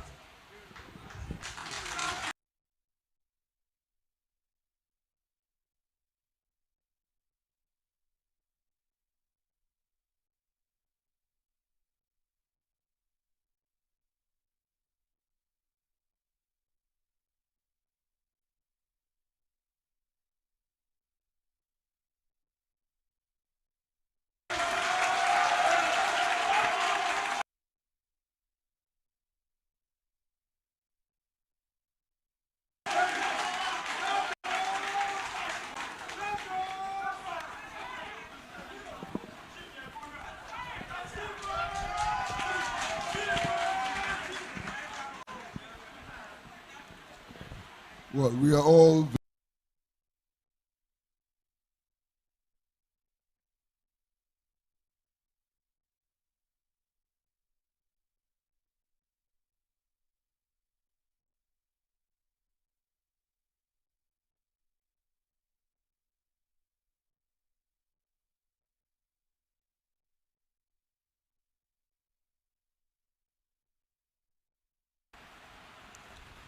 that within the last 3 years, prices of food have gone up by more than 300%. Food.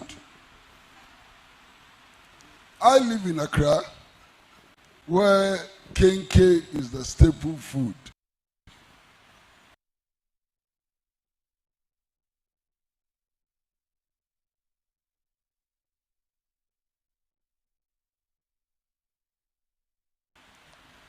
Three years ago, nobody dreamed that one day one ball of kenke will cost 1 cedi. Today, in Accra, one ball of kenke can cost 10 cedis. You can get a ball of kenke for 4 cedis. You can get some for 5 cedis. You can get a ball of kenke for 10 cedis. If you are a family of 5, and the head of family is like some friend of mine that I know who can eat 6 balls.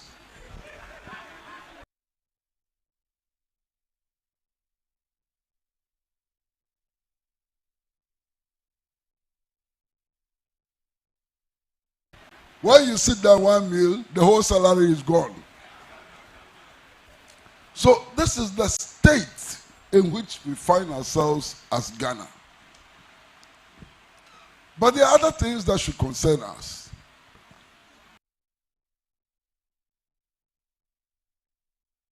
One of the things that should concern us is what my sister Joyce spoke about.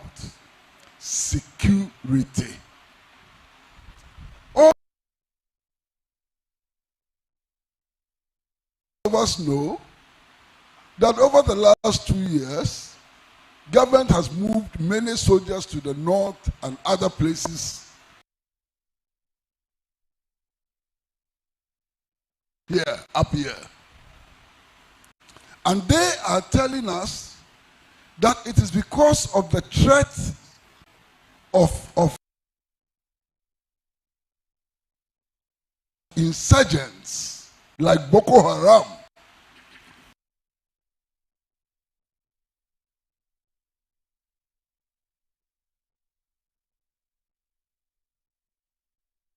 Like Islamic State and so on. They are telling us.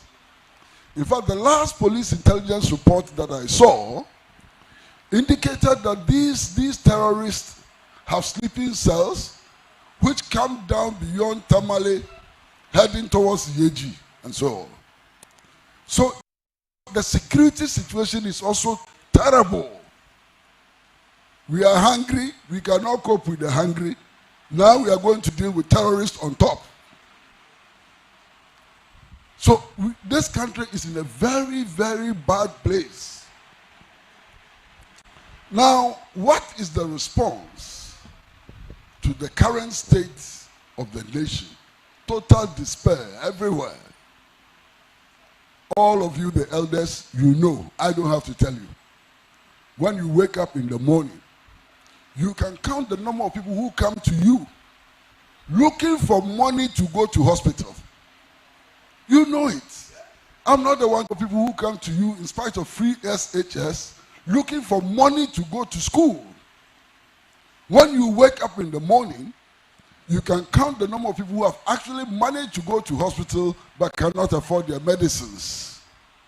So you know the situation better than I do. And I'm not going to spend a lot of time describing the situation. All I can say is that the national situation is bad. It is horrible. And we need to wake up to rescue this country. Now, all my colleagues have said that next year, 2024, offers us an opportunity.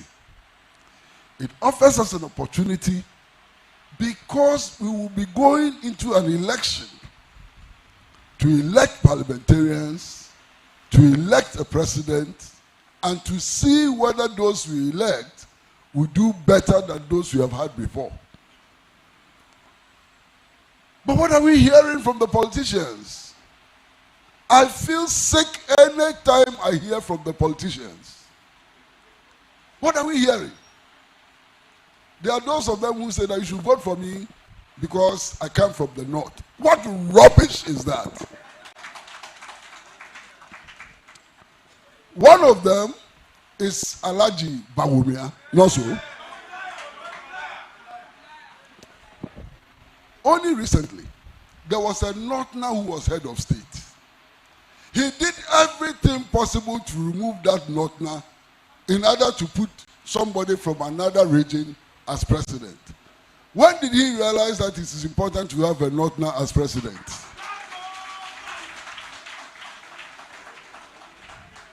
So that time he was working so hard to remove the Northerner.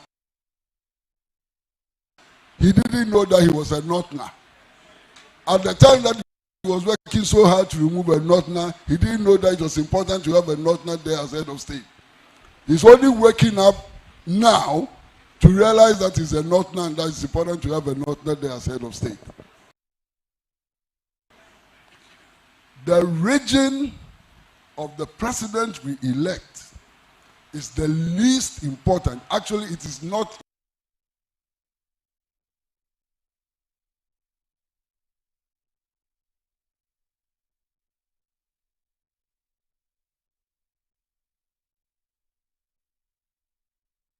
important at all. What do we want? We want a leadership which will reduce inflation. How does electing an Ashanti reduce inflation? If you elect an Ashanti, how would that reduce inflation? If you not where you come from. It is so annoying listening to some of these politicians. They just annoy you. And you know, they are able to say these things to us because they don't think that we are sensible people. If they knew that we are sensible people, we have gumption, we can think, they won't come and stand in front of us and, excuse my language, they are chiefs here. They won't come and stand in front of us and tell us stupid and nonsensical things like, I come from this region and therefore vote for me. That's not important at all. Send some to our brothers and sisters in the South. We want a leadership which will build a country in which all of us, no matter where we come from, consider ourselves as brothers and sisters, which will not hide behind religion. Hide behind religion to do all manner of things. In this country, we have never had a religious war in this country throughout our history. Muslims have lived in peace with Christians. Christians have lived in peace with traditional worshippers and so on. So when you get somebody can say, I'm coming to bring religious unity, he doesn't even understand our society. He doesn't know our society. Because we don't have a problem for him to come and solve. That person is behaving like a British politician.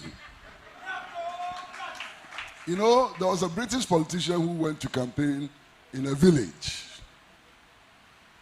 And he told the villagers that if you vote for me, I will give you a bridge.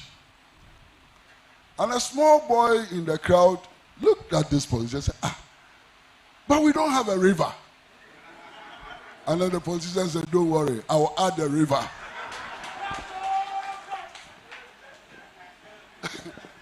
We don't need politicians who will give us bridges where we have no rivers. And when we complain, they say that they will add the river. There is no religious problem in this country. They should stop creating religious problems in their heads and promising to find solutions to those problems. You know, there's one thing that all of us agree on, which is that 2024 presents us an opportunity to change, to do something to change the current situation. But that opportunity must not be taken for granted. If we take that opportunity for granted, we will be very sorry. Now, why do I say this? We've just had the district level elections, haven't we? The level of incompetence displayed by the Electoral Commission must be a source of worry for everybody. On that day, about 9 a.m., the Electoral Commission issues a statement saying that the elections cannot be held in parts of Eastern Region and parts of Ashanti. Just imagine that it is December 7th, 2024, and on the day of the election, the Electoral Commissioner declares that we cannot have the elections in some parts of the country. What do you think will happen? Now, by their own admission, even the ballot papers they printed, just printing ballot papers was a problem. Some of the candidates had gone to ballot, they had secured the number 1 slot. When the ballot papers came, they were number 3. Some of them, their symbols have been given to other people and so on. Clear incompetence. And we must send a message out to the Electoral Commission loud and clear that this country will not tolerate any level of incompetence in the 2024 elections. We must send that message very clearly to the Electoral Commission. In any case, what the Electoral Commission is doing today is our fault. You can blame them, but only to some extent. I think we should blame ourselves. The last elections, how did they declare the results? The first results they declared, the figure they declared for the presidential candidates was more than 100% of the total number of registered voters. clearly an impossible figure. Then they said, no, they had made a mistake. They changed the figure again. Then they changed it again, and changed it again, and changed it again.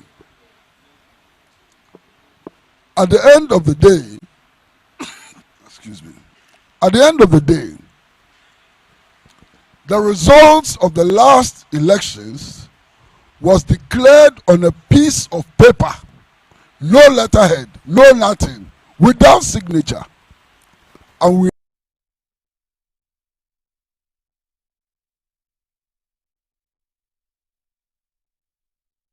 accepted that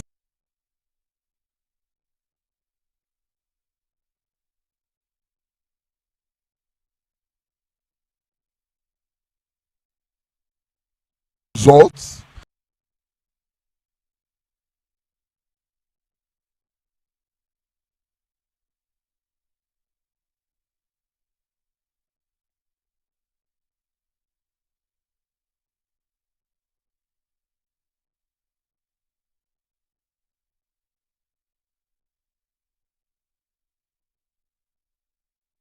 And our Supreme Court validated that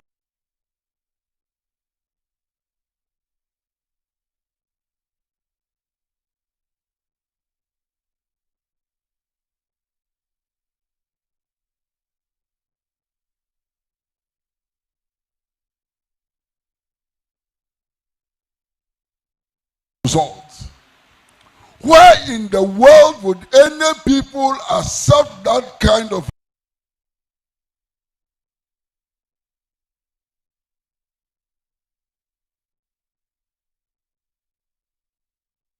election results?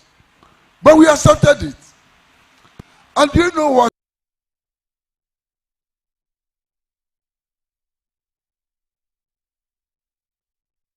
is worse? What is worse is that when the MPP went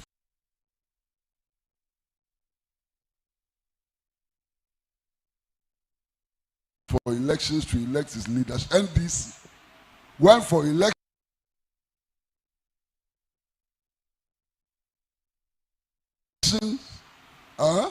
to choose their leaders.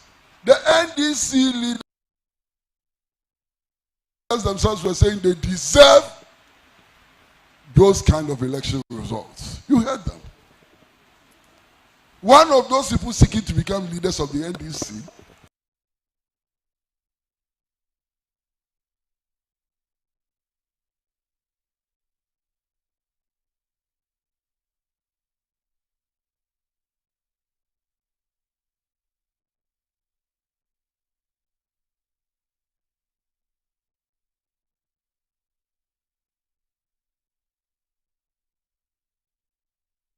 actually said that they went to court without pink sheets.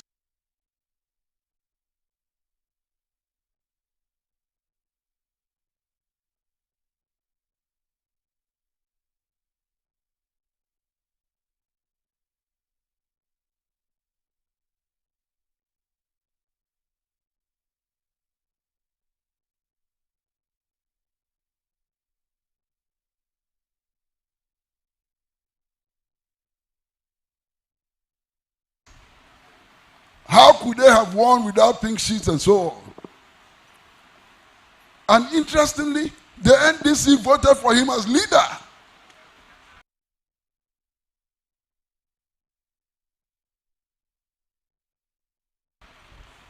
My friends, the warning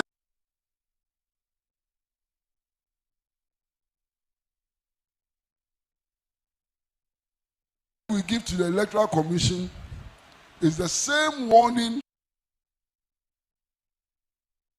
we will give to the political parties and their leaders, whether they are MPP, NDC, or Fafranto, or whatever. If they behave in a way which justifies rigging, if they behave in a way which does not allow the people's will to count, we will deal with the political parties as well.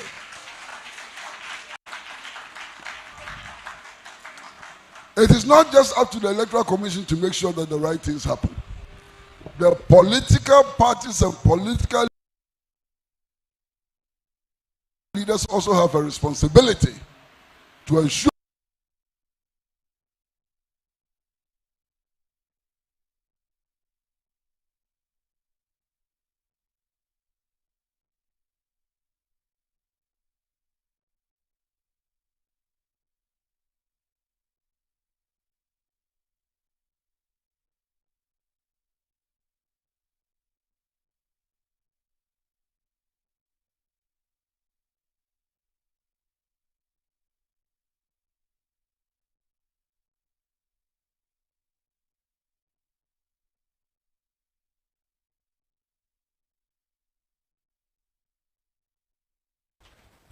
shouldn't our leaders be going to Niger to beg them to teach them how they have managed to transform their country rather than sending soldiers to go and kill and shoot and bring back an old discredited president?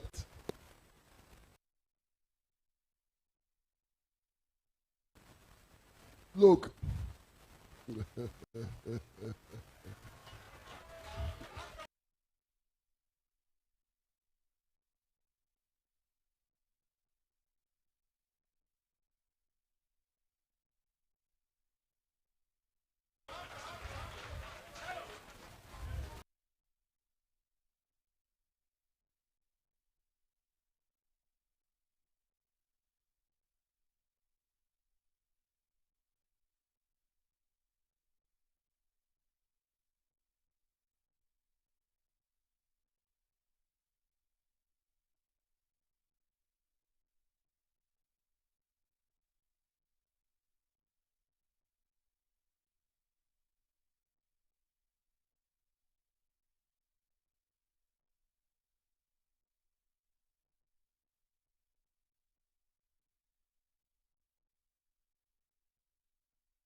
If they are presidents to be removed, they are the presidents who have driven their economies into heavy debt.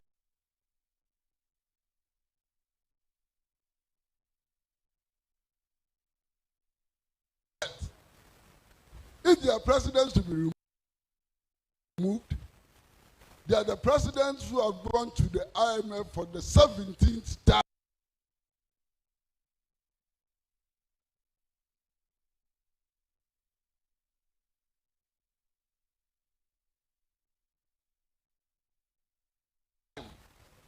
Not those who are repairing their economies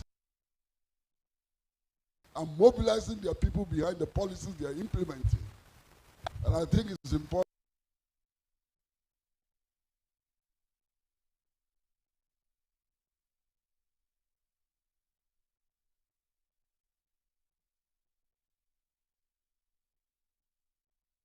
that we learn that.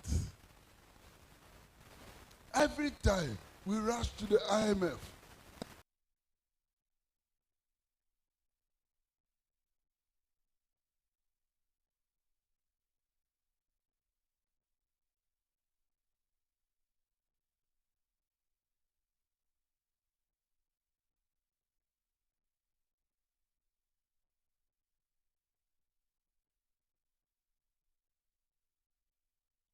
to do what there? There is no country in the world which has benefited from any IMF deal. And yet our leaders, anytime they get into trouble, they run to the IMF. What is wrong with the leaders? Are they thinking? They say they want to solve the unemployment problem. When you go to the same government, the previous government is re-elected.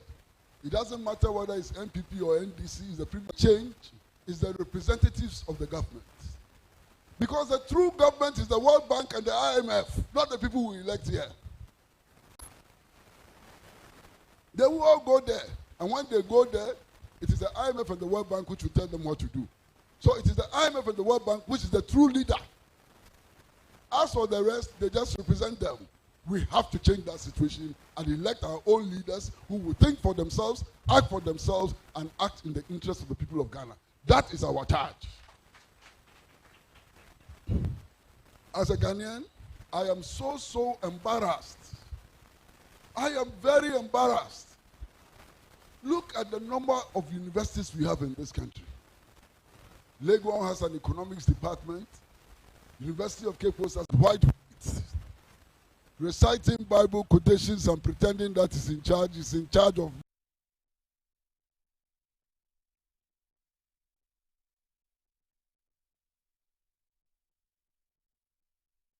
nothing. The real person in charge is the representative of President Biden sitting in that ministry.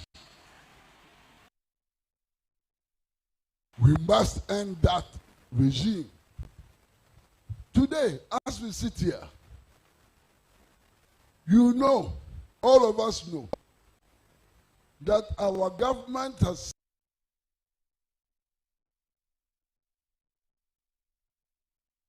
signed an agreement with the United States of America, allowing the United States of America to station its troops in Ghana. Those soldiers, they don't need visas to come to Ghana. If they want to come to Ghana, they don't even need passport.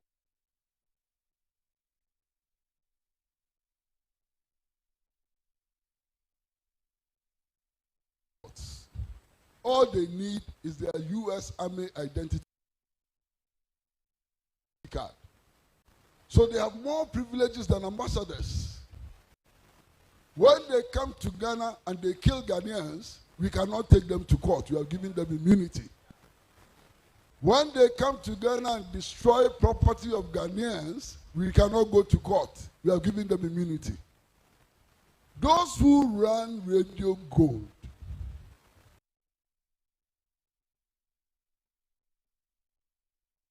they have to find money to pay for the frequency on which they broadcast. The U.S. Army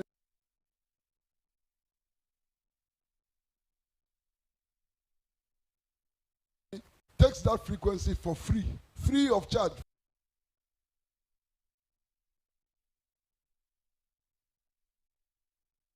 Free Bonto. They don't pay anything to the government of Ghana. When the U.S. soldiers come and they are stationed here, wherever they are stationed, our president is not allowed to go there without permission of the U.S. commander. Now, how can we be tolerating this kind of agreements? Why? Are we free from colonialism? Is it the kind of country Kwame Nkrumah wanted to build? No.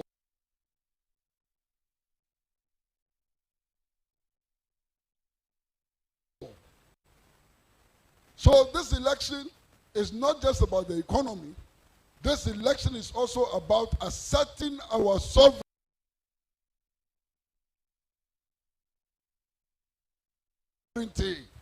Our right to govern ourselves, to make our own decisions. This election is about not allowing any foreign military base on our soil. This election is not about whether you come from Wale Wale or Gambaga. This election is about what you do for us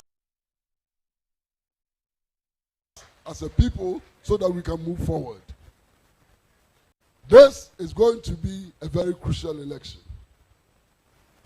I am confident that by December 8th, 2024, latest December 9th, 2024,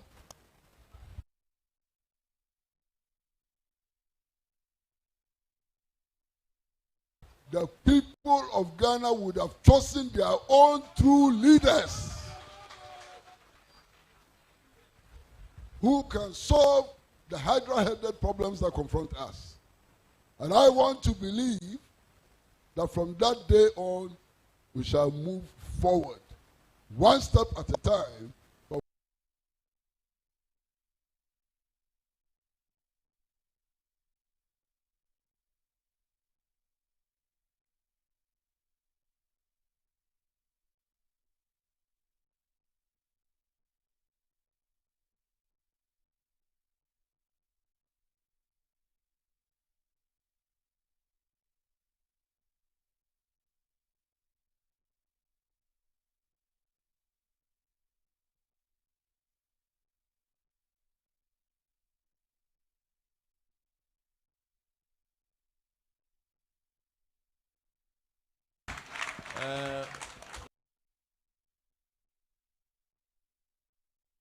your hands up, she will find you and give you the mic.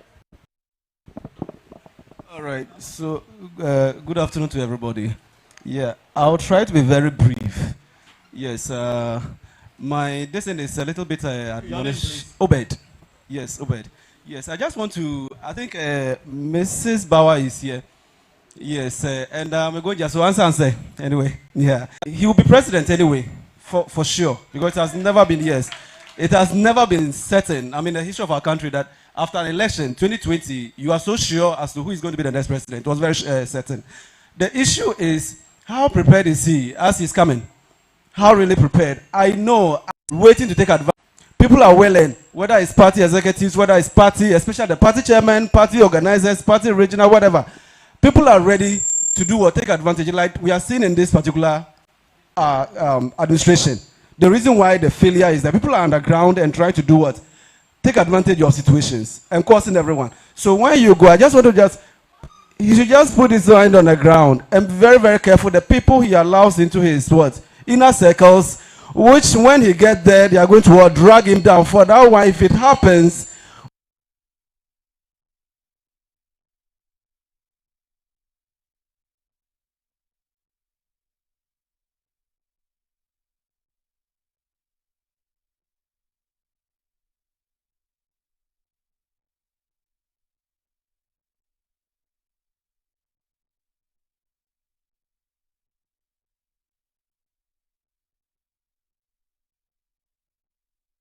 we are going to make it very difficult for him. We'll make things very difficult for him if he plays like the way this man is playing. It's not going to be easy. So people that are getting on board because this looks a bit rosy, it looks like it's possible he will be president. So what can I do so that when the time comes, I also get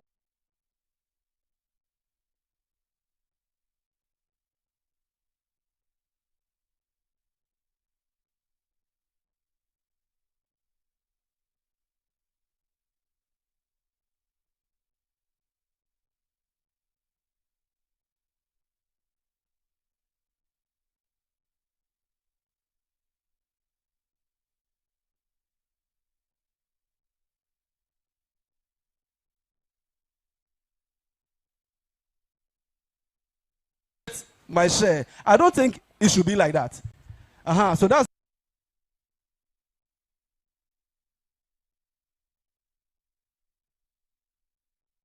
just my little this and that. Thank you. I want to. Yeah. Thank you, Obed. So a question for Mrs. Mokhtari. How prepared is the former president? Hello, good morning. Good morning. You are all welcome. Thank you. My name is Issa Sumani, a former broadcaster. I want to say that Ghana, our problem is jealousy, wicked.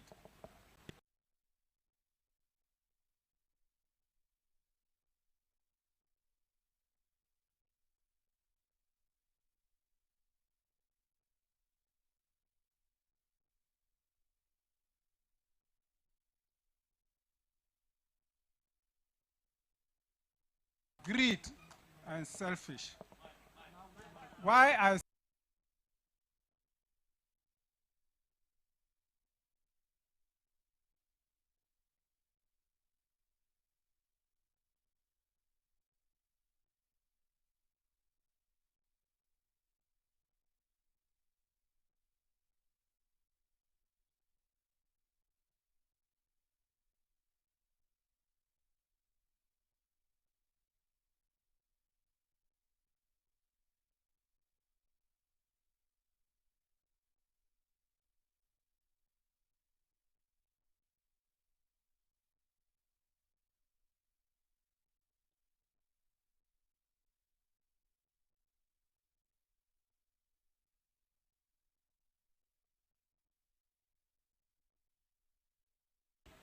if we can only take what we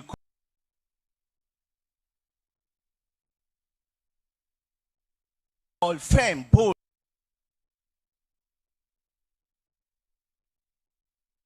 but calculated decisions.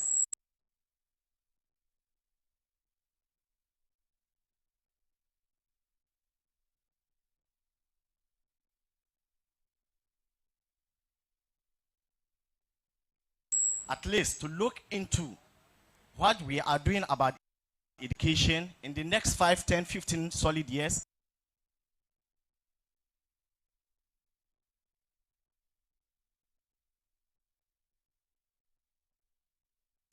Definitely there will be huge transformation. We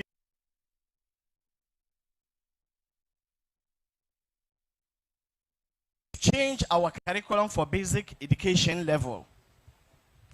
How many textbooks do we have?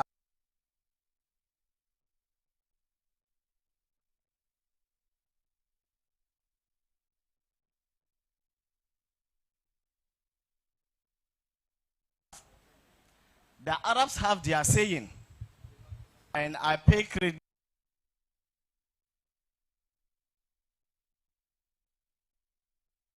to the imams here, that at-ta'limu fi sigar can nafsi fil hajar. That if you educate a child, it's like using a dagger or a knife to mark on a rock.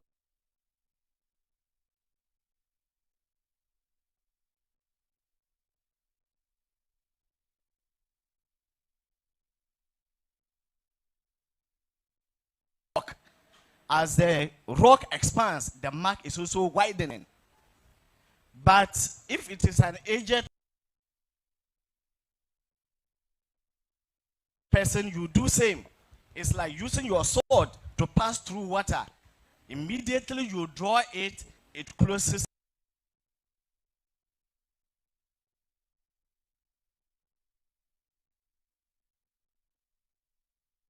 Again. So my concern now is, what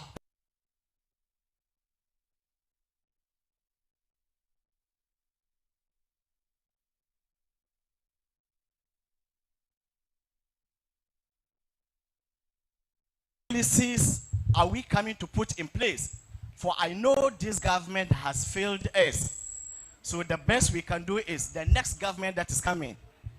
And I'm very certain that what we are all thinking is what will happen, inshallah.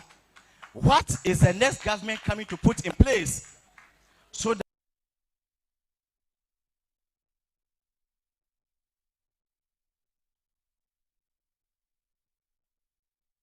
that we don't joke with that education? If we educate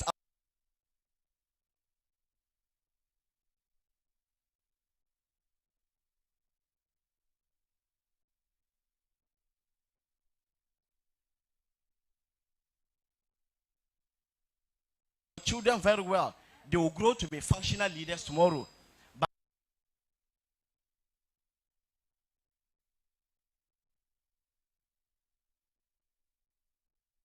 if we joke with that education, trust me, a day will come, we have to import teachers elsewhere to come and nurture our children. Thank you for this opportunity. Good afternoon, everybody. I would like to use this opportunity to thank Honorable Joy. My name is Sharifa Abdullahi, a teacher at Tamale Senior High School.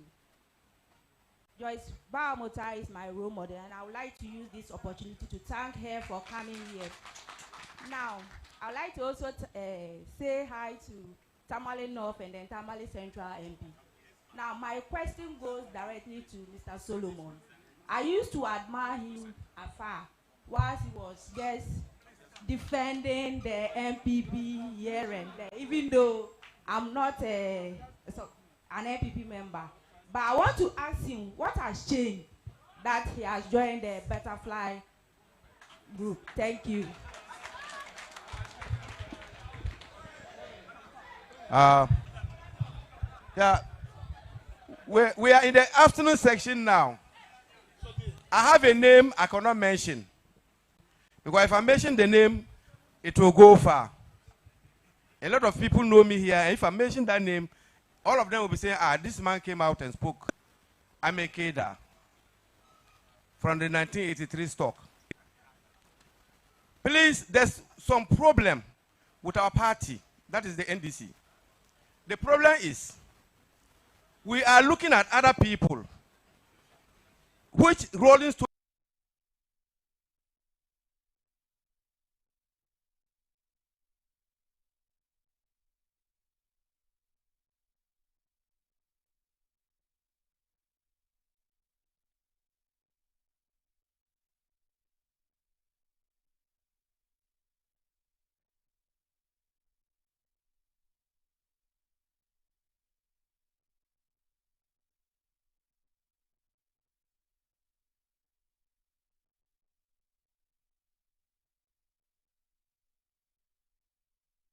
go and punish. So, I know we'll ask you one day when NDC comes to power.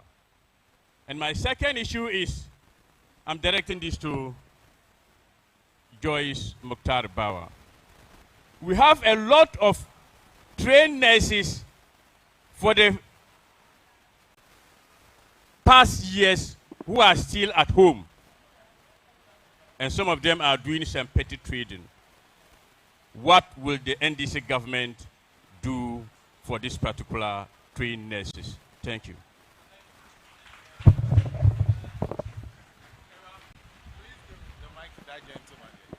Gentleman. Last comment from you. Thank you so much.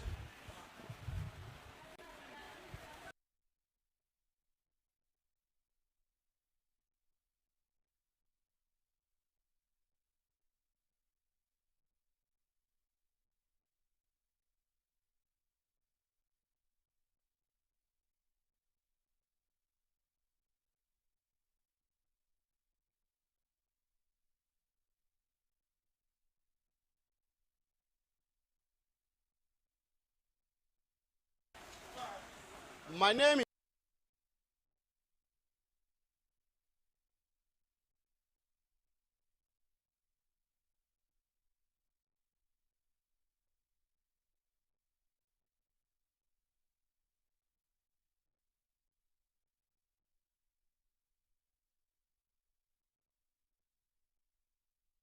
Alhaji Sena from Tamale.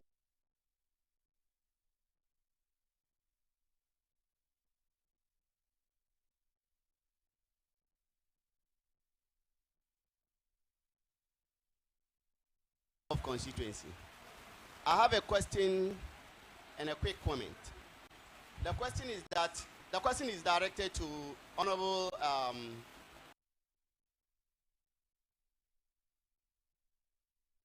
Murtala Idisu. Murtala Ibrahim. Sorry, Murtala Ibrahim, sorry. MP for Tamale Central. When I was listening to him, I had a feeling that I was in a political lecture hall. So interesting. I didn't even want him to stop. The fact that our problem as a country is our constitution. But then, the same constitution, if you take the 1992, the fourth Republican democracy, we have run the same constitution across 4 presidents. I don't know why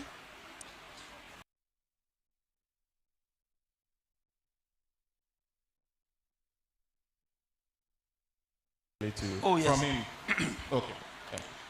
Before I respond to the specific question, before we started, because I spoke first, I introduced some distinguished personalities, and most importantly, our chiefs who were here with us.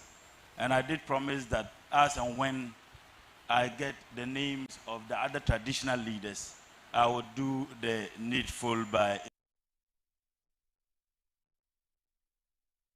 introducing them.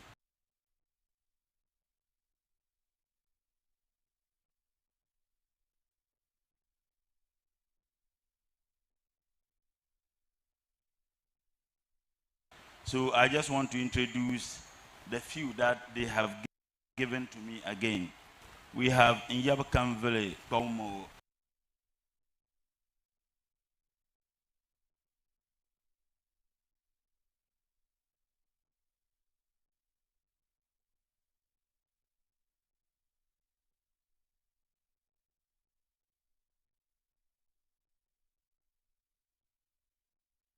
Ina, he's also here with us.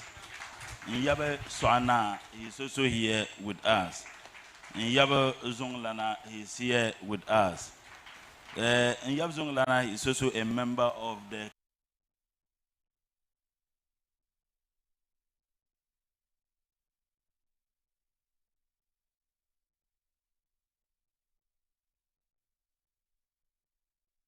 Council of State, who is here with us. So we have very distinguished personalities who are here with us. And that buttresses the point that we are profoundly grateful that this program is being had here. Our big brother, Alhaji Ibrahim, in fact, he has a very long name. MB, I can't even remember the other letters in it, who is like a godfather to most of us, to be in the brackets of young people. What do we have as an assurance to young people who are not necessarily, I guess, in NDC, but young people in this country? What I can say is that I am a member of the NDC Manifesto Committee on Trade and Industries. Proposals that are captured in a document that I have been an active participant in working on for young people in this country. We live in a country where you had graduates unemployed, you remember, under the NDC, when unemployment rate was just a little over 8%. Ironically, unemployment is getting to 14%.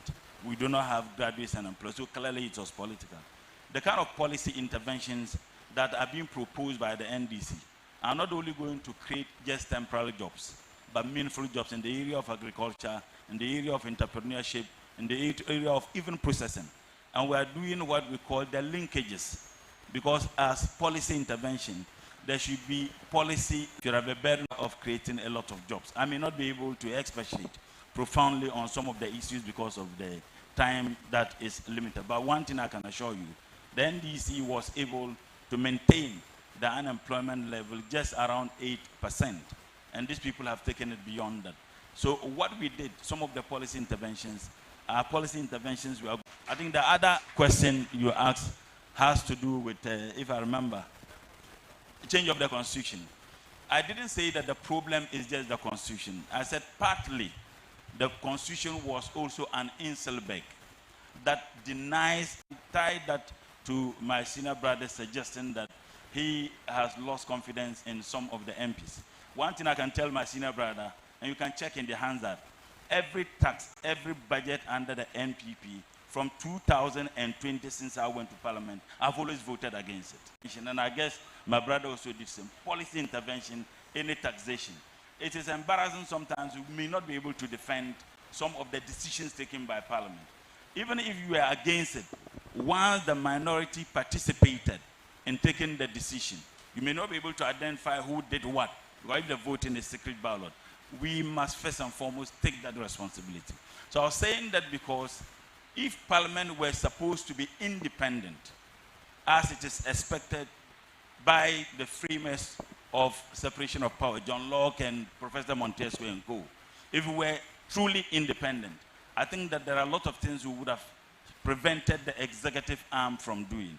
And remember I said, if you look at our constitutional arrangement, parliamentarians are supposed to be independent.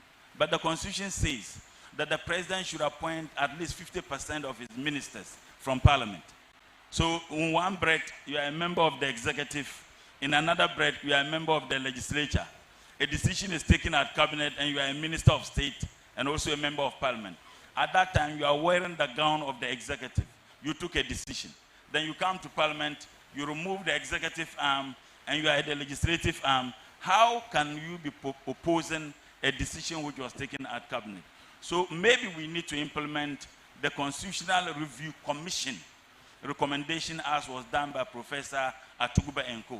One assurance I can give you, the 40-year development plan, the NDC, under President Mahama, asked Professor Nimoy Thompson and co. to do, which when it was submitted to President Nana-Addo, stated that it was the most comprehensive national development plan he has ever seen.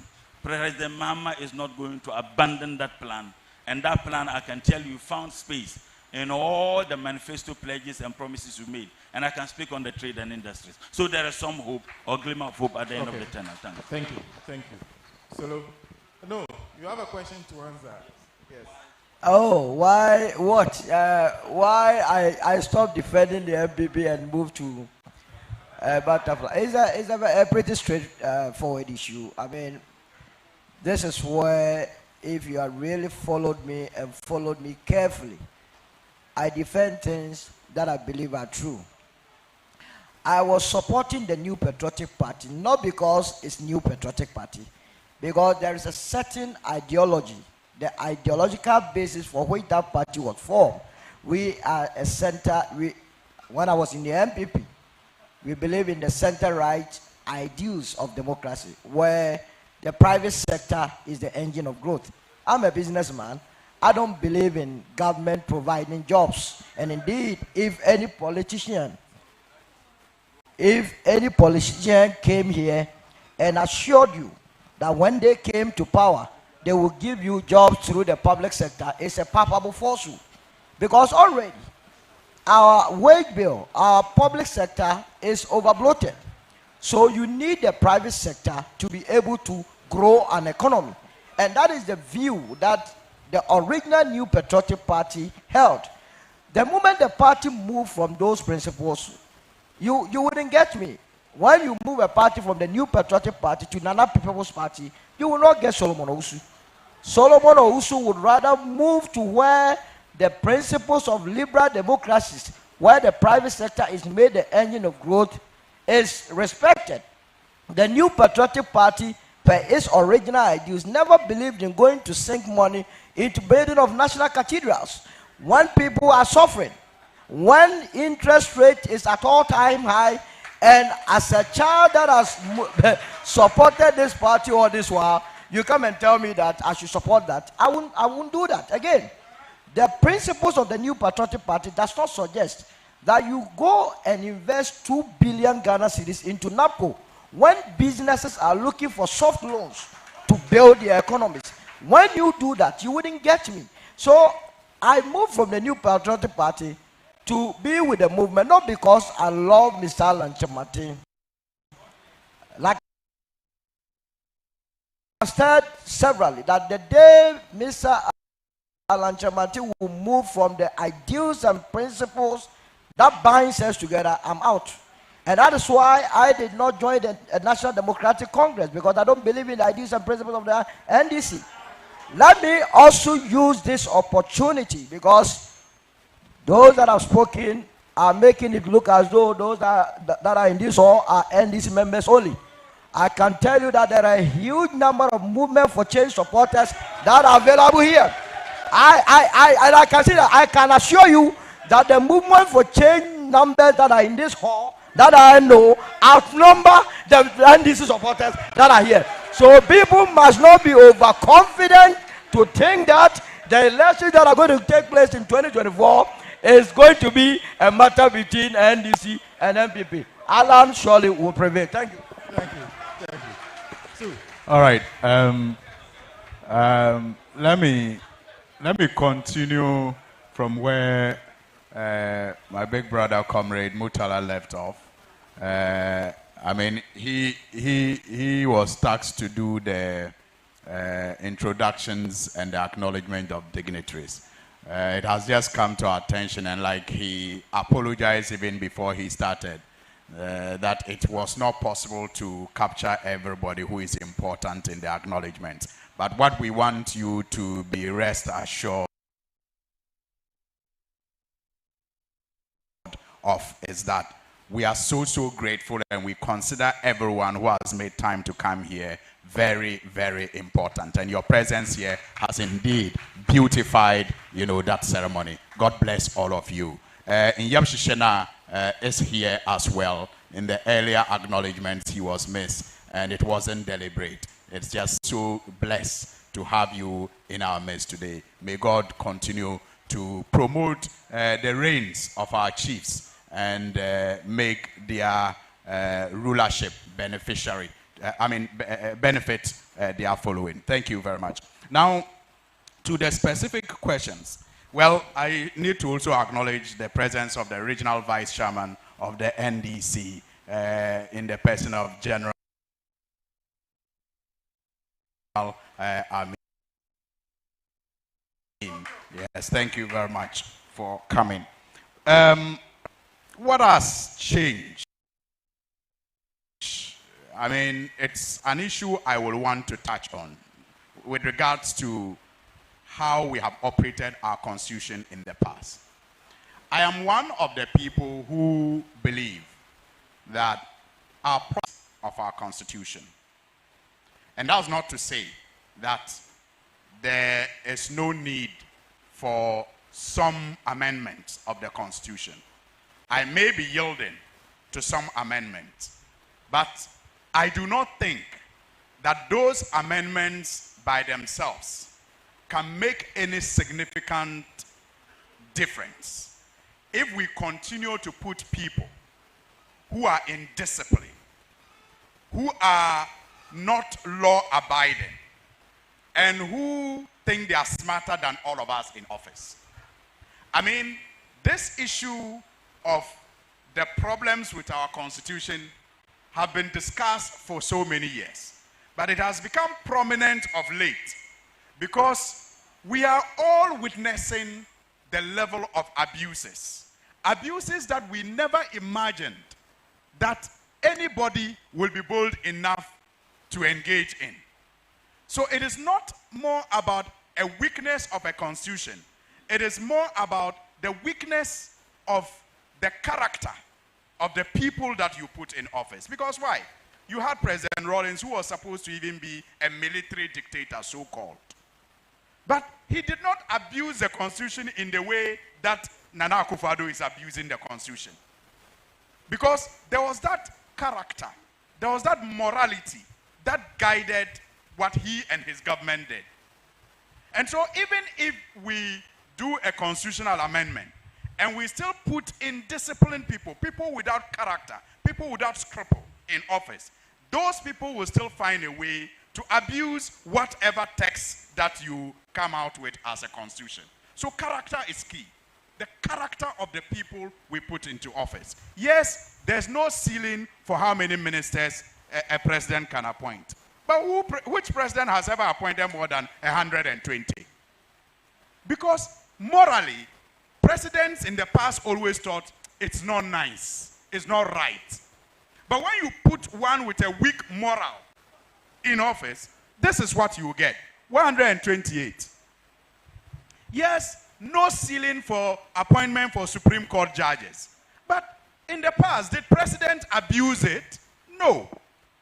So I am very certain that the only thing that has changed, which has made the discussion of the weaknesses of our constitution prominent, is because we have put people with weak character, people without morals into office. And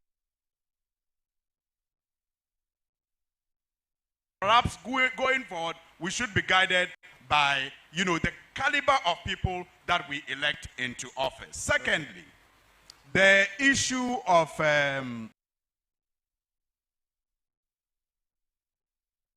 assurance to the youth. Assurance to the youth. Yeah.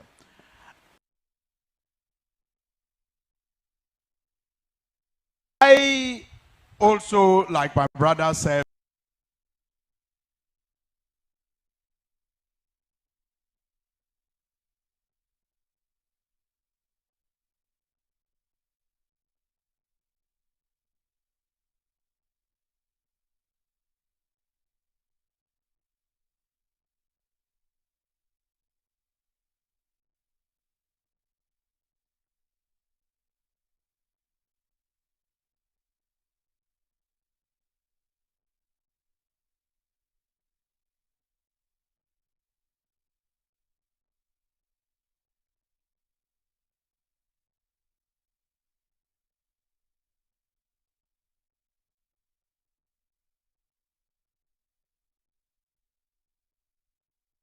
on the Manifesto Committee on Governance and also lands and natural resources. And I do know, I don't know if it is right, but as part of the proposals, if it is manifesto, it is no longer going to be youth and sports, where all the concentration is only on sports activities. It's going to be a ministry that is focused on youth development. And why not? Because like you have correctly identified, the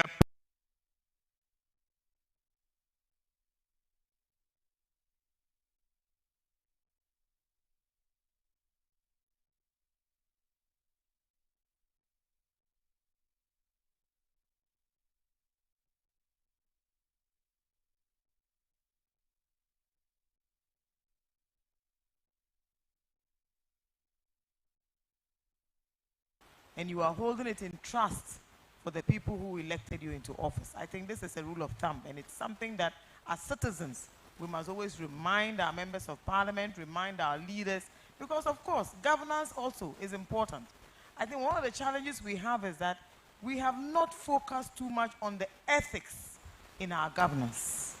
We run the elections, we win, we run our campaigns, we win, but most often than not, the tenets of the ethics of the campaign is where I think that we are not doing too well to hold persons who actually promise certain things, run on a certain campaign message. We don't hold them accountable for the promises that they make. And Uncle here mentioned the challenges to do with nurses and the fact that they are at home and not being posted. Uncle, we were here in 2016 when my boss was chased out of a nursing training institute. And the mantra at the time was that what? Doctors are suffering, nurses are suffering, everybody is suffering. I have a medical doctor who is one of my younger sisters. Most of you here know her. She's still struggling even to find decent accommodation. She works 24 hours, round the clock. She's a specialist gynecologist, but her life is no better. It's the same with all the nurses. When President Mahama and the NDC tried very hard to build all these nursing facilities, the hospitals, the CHIP compounds and all of that. And then of course, there was also a decision that we should take away the allowances to enable more institutions train additional nurses for our hospital facilities. Even that one became a very partisan issue and was politicized. But the question I want to ask is that, why are the nurses not screaming at this government like they used to do in the past?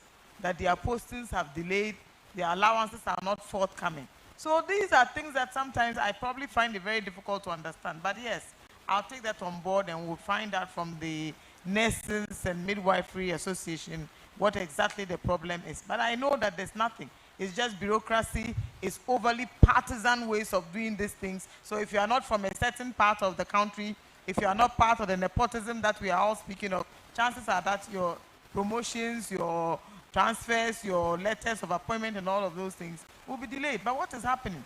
There's a huge brain drain. A lot of our nurses who will be manning these facilities are fleeing the country in droves.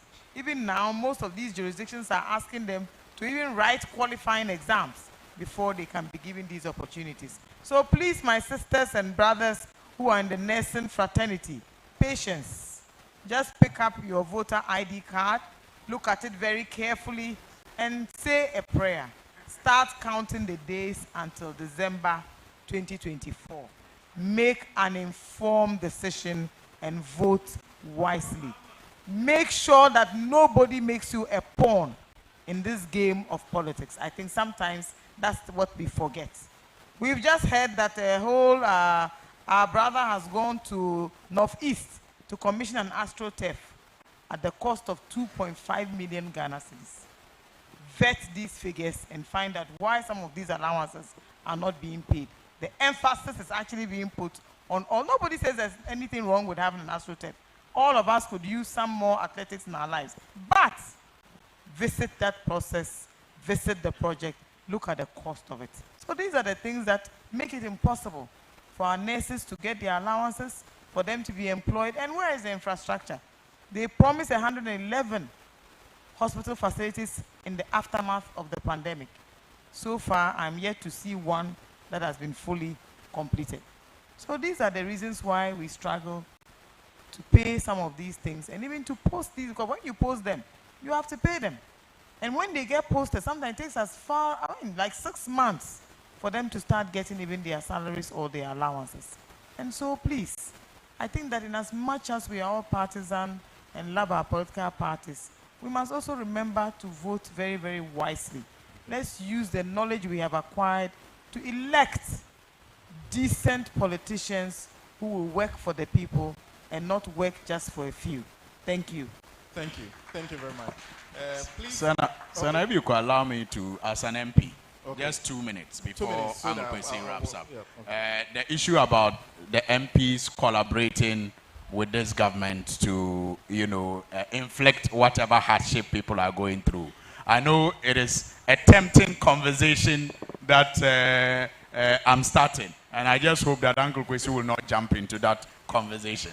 But you see, to be fair, like my brother Mutala said, we have experienced 2 terms of parliament under the NPP, and sometimes we confuse the 2 parliaments. So we had the 7th parliament.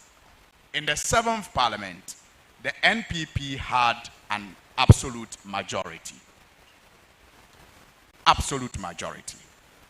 And in that parliament, that was from 2017 to 2020, they had an absolute majority.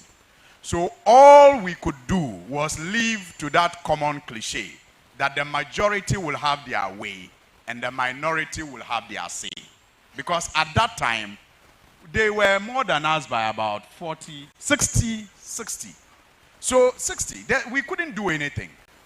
And if you go and check the Hansard, almost every policy that they implemented from 2017 to 2020, including the borrowing, the debt, we opposed. We spoke against them. But we didn't have the numbers to stop them because it was just impossible. 60 plus against us. So in that period, the NDC spoke against the policies that were, implemented, but didn't have the power to stop them. Then the second parliament, the 2020 to now, again, let us be very sincere. They had 137 plus an independent member of parliament, making them 138. And then we have 137. To be honest, we have 136 or 7. Because at some point, they managed to make it impossible for the Asin North member of parliament to be with us. So it was either 136, 137, depending on the time. And when we oppose it, it is the first time that we have rejected a government budget in the Fourth Republic. When we rejected the budget, because they were not expecting it, the following day, they marshaled their 138 and came and passed it. So even when we stood against it, even if we were there to stand against it, they would have still passed it. And that has been the case with many, many policies. Many policies. We will, just like the budget that has been passed recently, we opposed every tax measure until 3 a.m. that day. But they had more numbers than us in the House. They managed to get all their 138 there. All their 138 were there. So even if we brought all our 136 or 7, that night they were ready to pass it. But you see, the confusion sometimes too is because once you are sitting in that house, even if you vote against it and the decision is taken, the report is that Parliament has approved. So you can no longer come out and say, majority has approved. It's Parliament. So we accept it. But let us understand some of these intricacies, and so that we don't blame the NDC too much. I mean, when it comes to their ministers, okay, and how some of them were approved, I don't want to get into it. I know that we are really blamable as a minority, and we accept it. We could have done better with the appointments of some of their ministers. Thank you. Thank you very much. Please work on the mic for us. Gambeli here. Pass the mic to Uncle Kwesi for me.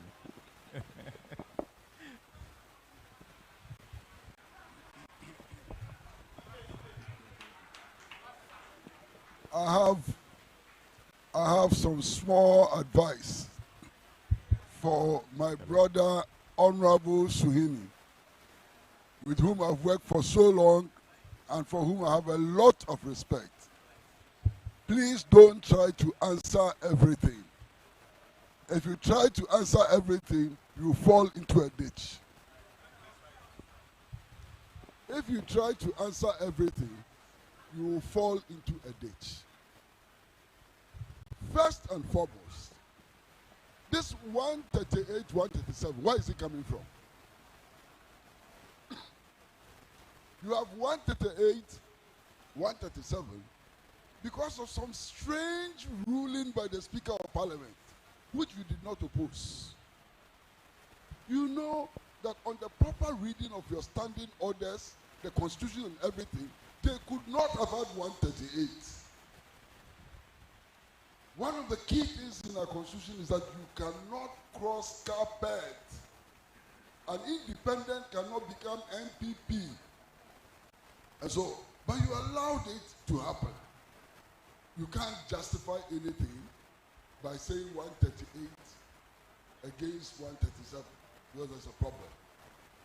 I'm even finding it very strange that in a hand parliament like this, you have managed to accept that you are in a minority and they are in a majority. I find it very strange.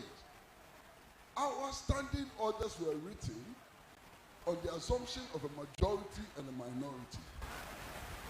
When you have a situation such as this, it only calls for imagination and innovation. You needed to rewrite the standing orders. Parliament chose the lazy option of still going with majority and minority. That's a choice. You understand? Now, in this parliament of so-called 138, 137, we also count the numbers. By what number was Hawa Kumsin approved? Not 138. Overwhelming. I said that one we are more. And I heard some of your members, not you, but I heard some of your members saying that, oh, the woman is very good. She gave us jobs and so on. You heard them too.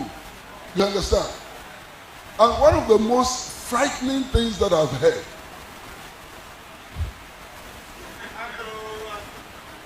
is that, oh, you see, if you don't approve the budget, there will be suffering in the land. It may lead to a coup. And if there is a coup, we will not come to power. Is there anybody here who is going to say they haven't heard this? Anybody who wants to speak the truth who is going to say they haven't heard this? So all you care about is to come to power. My friend, we don't care whether you come to power or not. We want problem solved. We want the people of Ghana to feel comfortable and so on. So your coming to power is irrelevant. And unless our politicians show this eye redness, unless our politicians show that, look, whatever it takes, we want change, we will not get change. The forces we are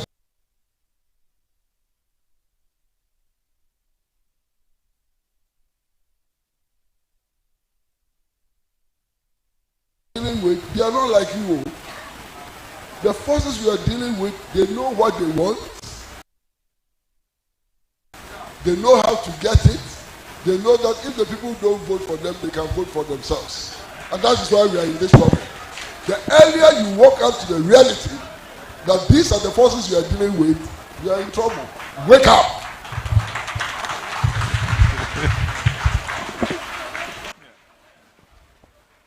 And I have to run. I'd like to, on behalf of Pan-African Television and also on behalf of Radio Gold, thank you all very much for coming to this assembly of persons who want to see their country move forward. We thank you very much. And we'll be coming to Tamale again and again and again. We would like to thank also the two MPs for their exceptional contribution to making this possible. Without their attention, without their involvement and so on, we could not have brought this program to Tamale. So we'd like to thank the two MPs profusely. Then, of course, we thank everybody who's here. Solo, Solo the butterfly, and my own sister, you know, for being here. One of the issues we've not been able to discuss in detail, and I feel very bad about that, is the issue of Palestine. Palestine is important for many reasons. And again, we'd like to thank the FEMA for leading the Solidarity March in Tamale. And if many people follow his leadership example, we are sure that justice will one day come to Palestine. Now, Israel went into Gaza for the purpose of uprooting Hamas. After close to 4 months of the Israeli incursion into Gaza, it has managed to kill only one Hamas leader. Only one. Out of nearly 22,000 people who have been killed. Of the 22,000 people who have been killed, more than 50% are women. Another 30% are children. And as of yesterday's estimate, there are about 10,000 Palestinians who cannot be found. They are missing. And it is presumed that they are also dead. The bombs which Israel has dropped on Gaza, a small coastal strip, is far more bigger than the bombs dropped by the United States of America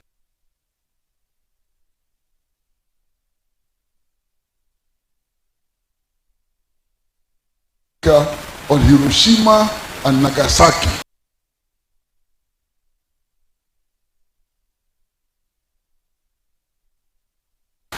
The worst catastrophes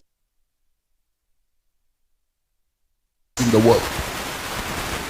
In fact, all the estimates show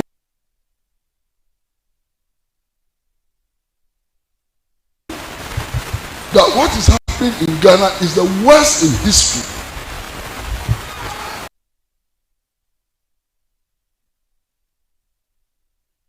Indeed, 2 days ago, the president of Turkey, Erdogan, said that Hitler himself would be very proud of Netanyahu because Netanyahu has succeeded Hitler and so on.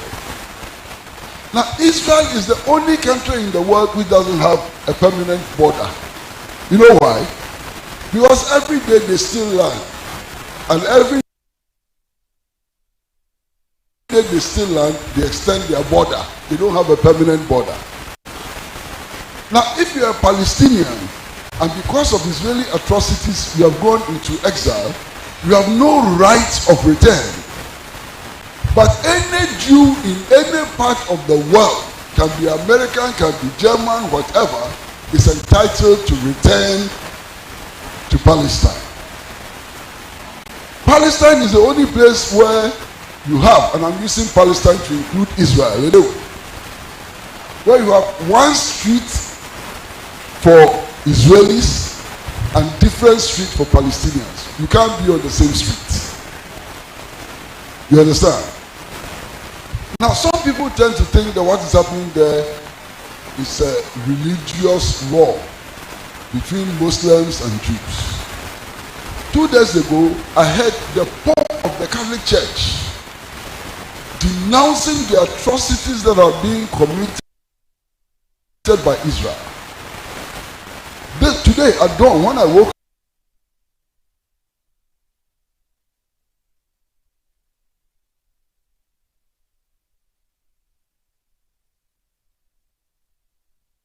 up, there was a Palestinian Christian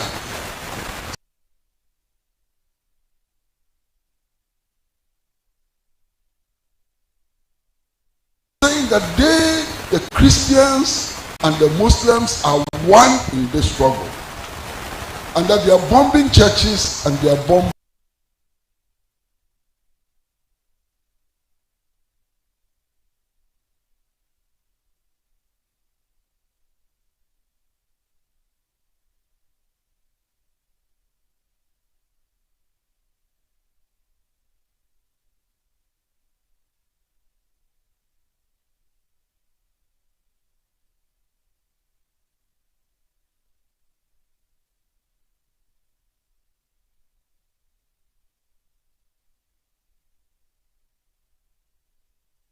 mosque.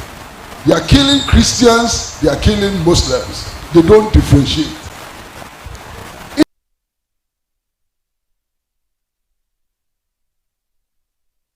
any case, those of you who know the Quran better than I do, you know that as far as Muslims are concerned, Jesus is a Nabi Isa. Islam as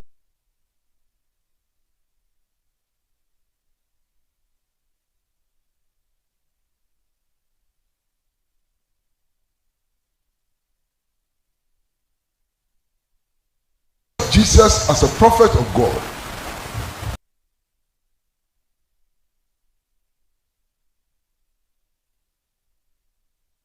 Judaism does not accept Jesus as a prophet of God.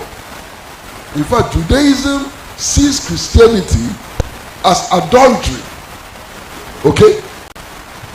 And you know that all that. What is happening in Palestine is apartheid colonial occupation, worse than what happened in South Africa. And India was supporting apartheid. It was Yasser Arafat who was with us in that struggle. So the struggle in Palestine is our struggle. It is not surprising that America is supporting Israel. It is not surprising at all.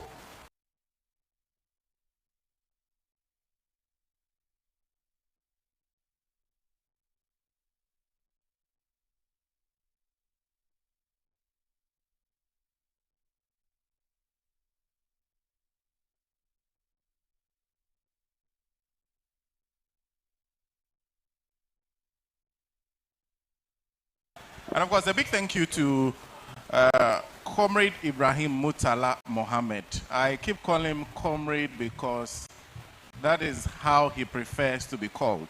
He doesn't mind honorable, but if you call him Comrade, he'll be very happy. He's Member of Parliament for Tamale Central. And of course, a big thank you to Solomon Owusu. Somebody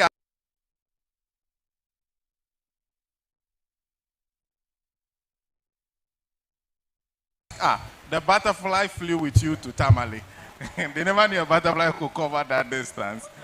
Always wonderful.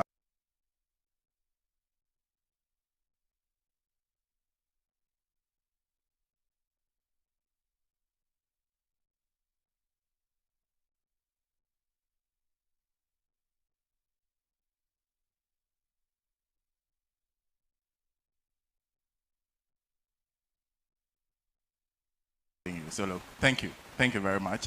And of course,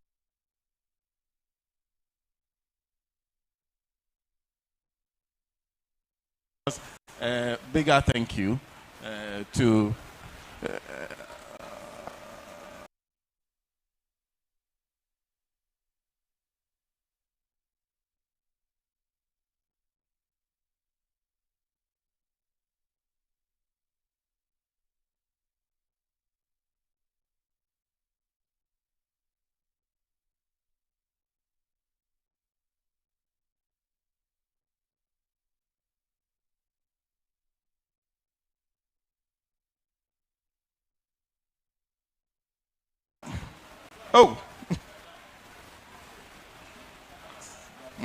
of course, the bigger thank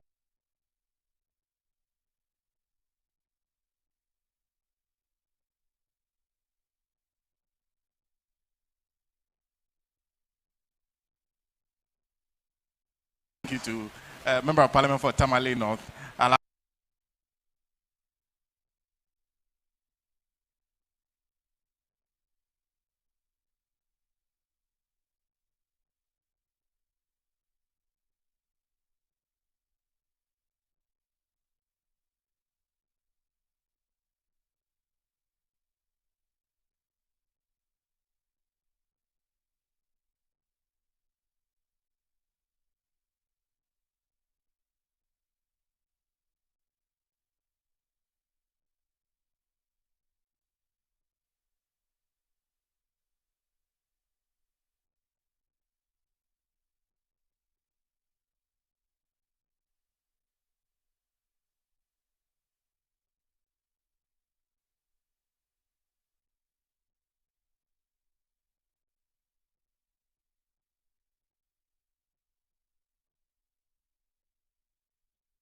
S. Suhini. my senior.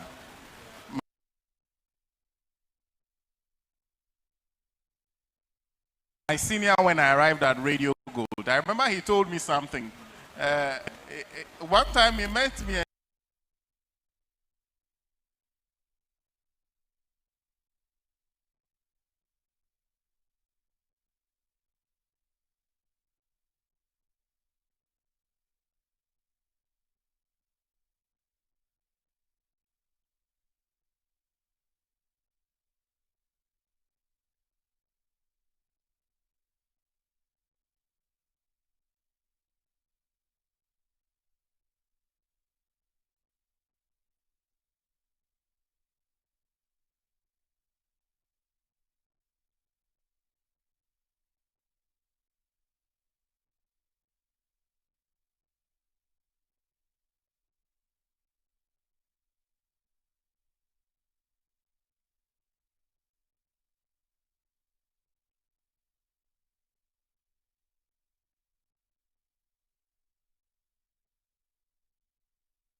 He said, I told them